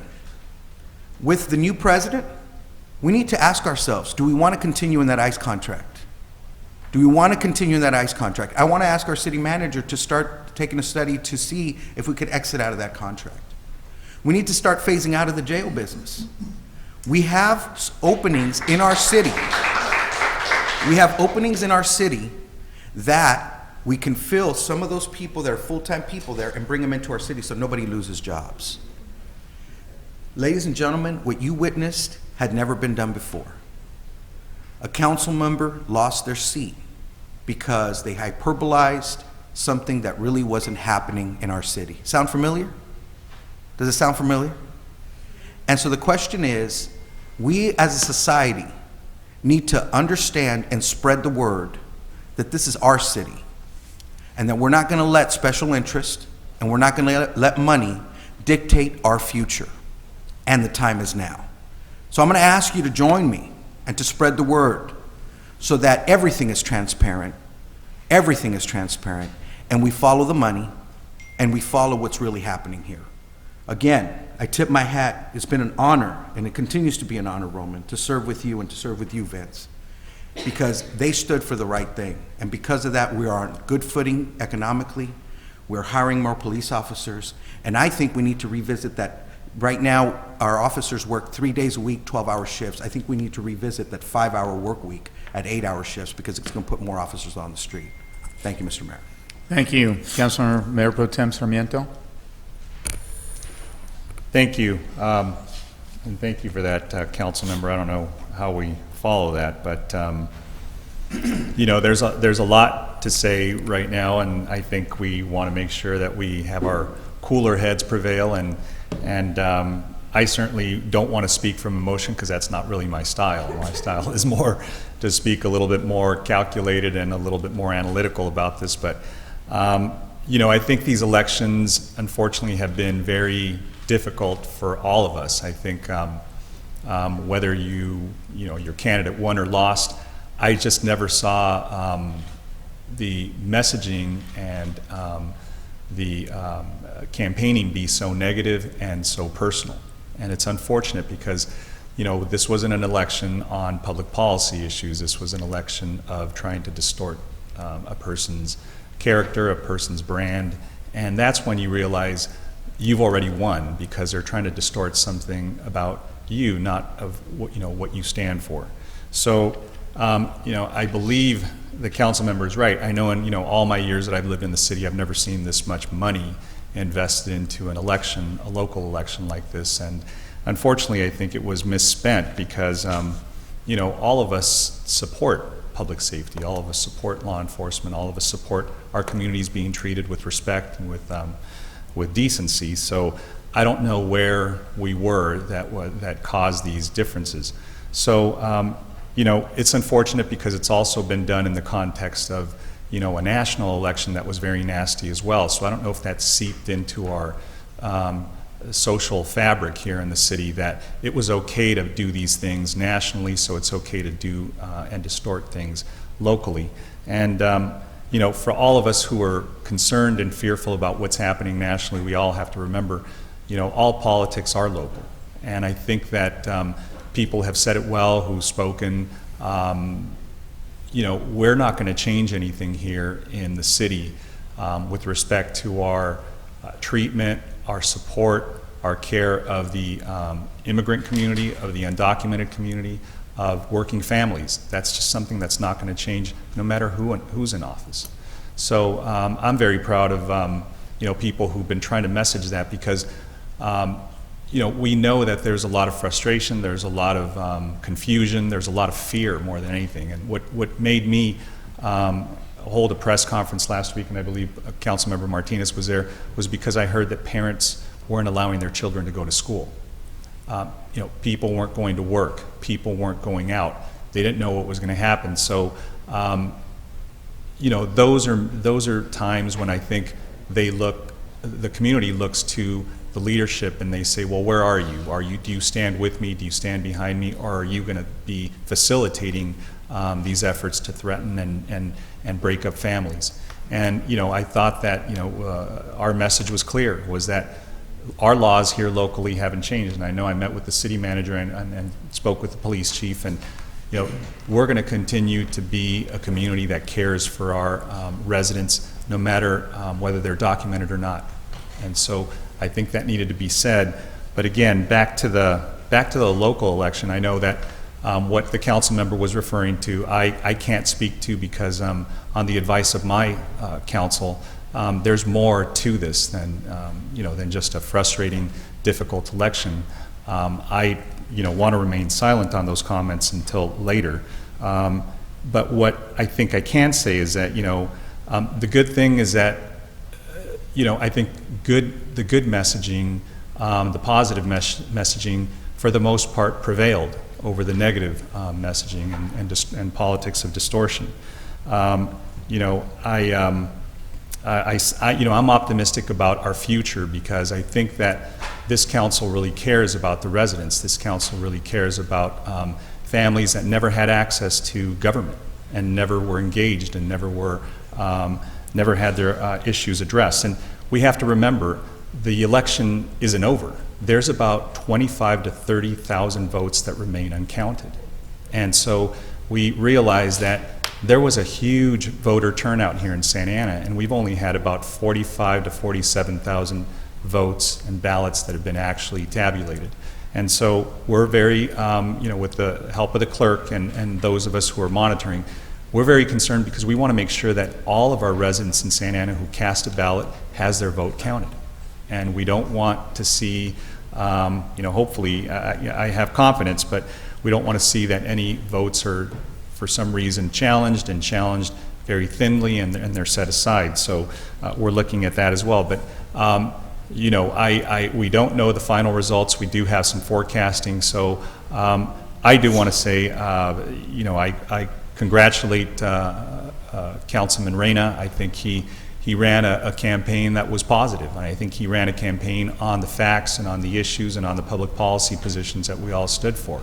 And I think that's what I tried to do. And so it's unfortunate when there are folks up here that resorted to very, very personal and very harmful, very distasteful, and very ugly ways of attacking a person, and that's something that we should never allow ourselves to reduce ourselves, which is to gutter politics, and that's something that I think is going to remain. It stains the city, it tarnishes the city, it tarnishes who we are as people, and I think we do stand for good things, and I think that shows to the rest of the county, to the rest of the state, who we are, and we could have had a really positive election on the issues, and that's something that I think is completely fair, and that's why people are in this.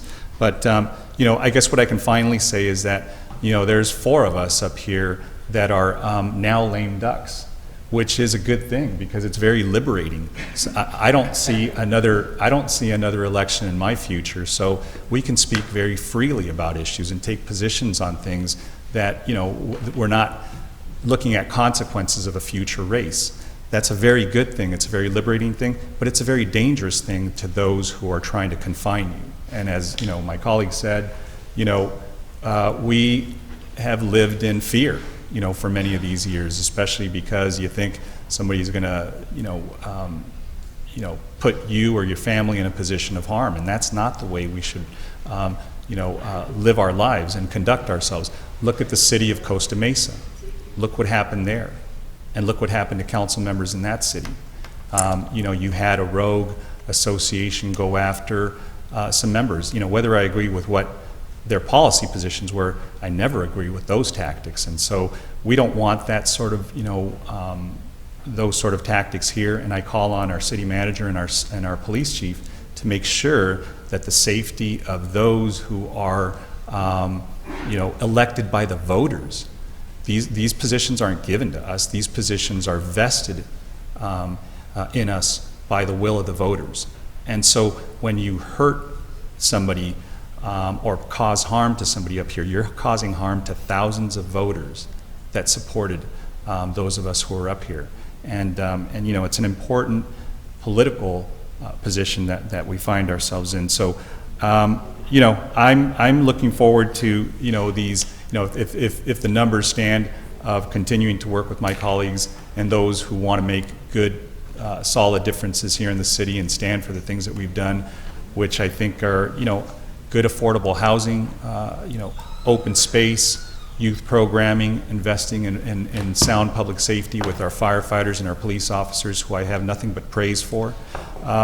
But standing with the community during this very difficult time. And I urge you, if you want to use your energy, we can't unwind the results of the national election. But there are ways that we can use our energies, and one of them is this weekend on the 19th of November at 9 a.m. at the Orange County Labor Federation office, there's going to be a free citizenship fair.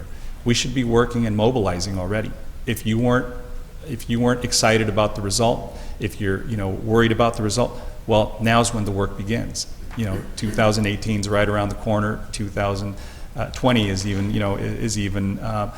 just as close. And so there are a lot of things we can do. There's a lot of ways we can spend our energy constructively to make a difference. So I pledge to you all that my candidate won and has been in office for the last 8 years.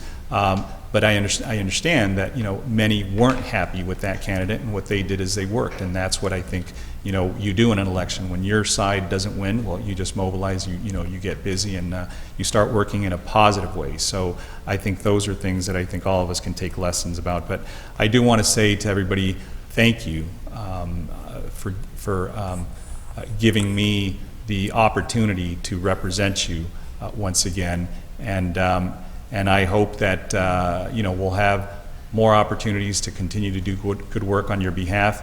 And thank you for that. I thank all the families out there. A blessed Thanksgiving, and thank you once again for the opportunity.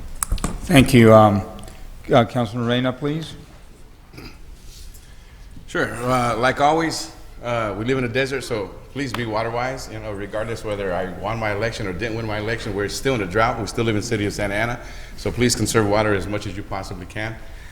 Thanksgiving is coming up, so please reach out to your circle of friends or relatives that are really kind of by themselves, that really don't have that extension of that family, that may be going through the holidays by themselves.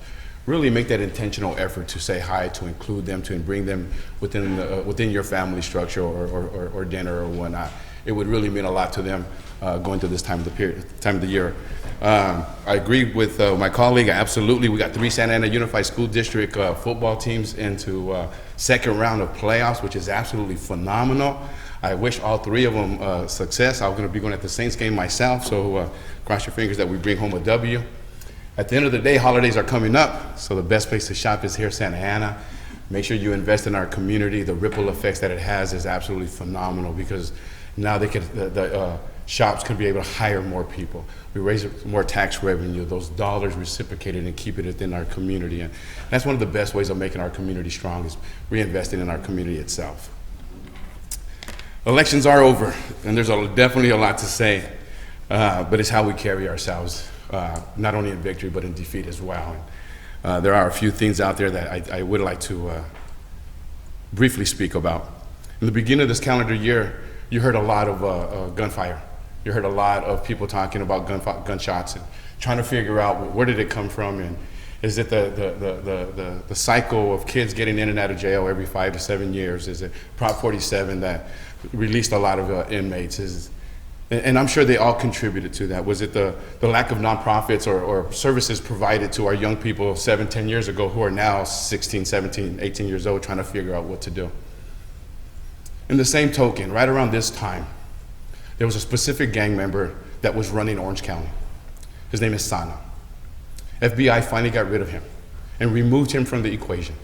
And when they removed him from the equation, it left a vacuum of leadership. So what do you think the gangs did? They voted for new leadership, except the way they vote is with guns. And that's why you saw a high spike, in my opinion. That's why you saw a high spike in gunshots. Here we are, later in November. Have you heard as many? In the summertime, have you heard as many? Nothing like the first 2 months of this year. And not once did I hear anybody talking about that, unfortunately, including myself. Not once did we talk about that. There's a change in this election cycle. There's a new direction that's going to take place for our city. The mayor's going to have control over it. I'm saddened that there's a risk of all the hard work we did in accumulating our reserves that will be gone in 2 to 3 years. And they're going to point, POA is going to point, this is why we're safer now, because we have more law enforcement officers, because we have more pay for them. And I completely agree, we need both of them. But I don't agree that that's why we're making our community safer. It's because some of those actions that were taking place, that we weren't having those conversations that should have been taking place. There's enough fingers to be pointed across the board. That's not going to help us resolve the situation of moving us forward. The best way to do that is what I believe is investing in young people. When we were talking about the vote of a surplus that had no process, that came at the 11th hour, that was going to be allocated to one to one entity, I thought there was too many wrongs that were taking place without a process, without anyone really having a conversation. So I offered to one-time funds, not ongoing funds. They're just key critical. One-time funds, you cannot hire staff out of one-time funds. I don't care who you are, I don't care what you're doing, you cannot hire staff out of one-time funds. Let's put it all in law enforcement. I go, okay, if we're gonna do that, then let's have a balanced approach. Let's not only deal with the problems that we have today with incarceration and in enforcement, but let's stop it from happening by investing in prevention and intervention programs. And that is how we stop that cycle. That is how we break that cycle. If not, our community will always be in survival mode. So I spoke up. I voted my heart. I voted my vision of what's better in our community. I lost the vote. That's okay. It happens. That's democracy in action. But the lies that were said about this election, that I voted against hiring police officers, is a straight out lie. It is a straight out lie that I've never hired or supported or voted against hiring police officers. Today, we just readjusted our budget to continue to support that. I challenge anybody to see any vote that I voted against that. And those lies cost a lot in our community. Democracy in action. Every person has a vote. The votes are almost counted. We'll figure it out. At the end of the day, I'm happy and content with the work that I've done in the community. I won't stop. Jose came back. You never know. Maybe I'll come back. I want to thank everybody for the time and their energy and their support. I wish everybody a happy holidays. Thank you very much. Thank you, Councilman Benavides, please. Thank you. Thank you, Roman Reina, for your service here and your work in the community. It was long before 4 years ago that you joined us here on the dais, and I'm sure you'll be going for serving our community for much, much longer. Now you don't have to filter your words and your message either, so scary times. You know, the election last Tuesday brought a lot, I think, of surprises across the board. I think I was most shocked when I saw the results on the presidential election, and one of the things I was really shocked by is I never realized or never thought that the results of an election would be such an emotional, have an impact on me personally in such an emotional way. My father came to this country undocumented many years ago, came to work, an honest living, came and he ended up washing dishes at a restaurant, high-end restaurant in downtown LA. And an honest man, one of the most just generous, caring individuals that I've ever known to this day. My dad's gone now. He passed away 7 years ago. But to this day, I continue to learn from this man of deep character, deep conviction, deep faith. And to think that he and so many other people, immigrants like him to this country, would be vilified, and that there would be somebody that was elected that would see them, see our community, see our people, see my family in such a negative way. It brought me to tears, literally. I went through, and I think a lot of us have gone through a period of mourning, frankly, to think that our country would reflect its true character and values by selecting somebody to be president of this nation with those types of values, that type of character or lack thereof, and divisive words and rhetoric. I think it becomes more important now than ever for us as leaders on this dais to stand by our community. Our half of the community in this city were born in another country. Almost 80% are immigrants or children of immigrants, being Latinos, about 80% of us.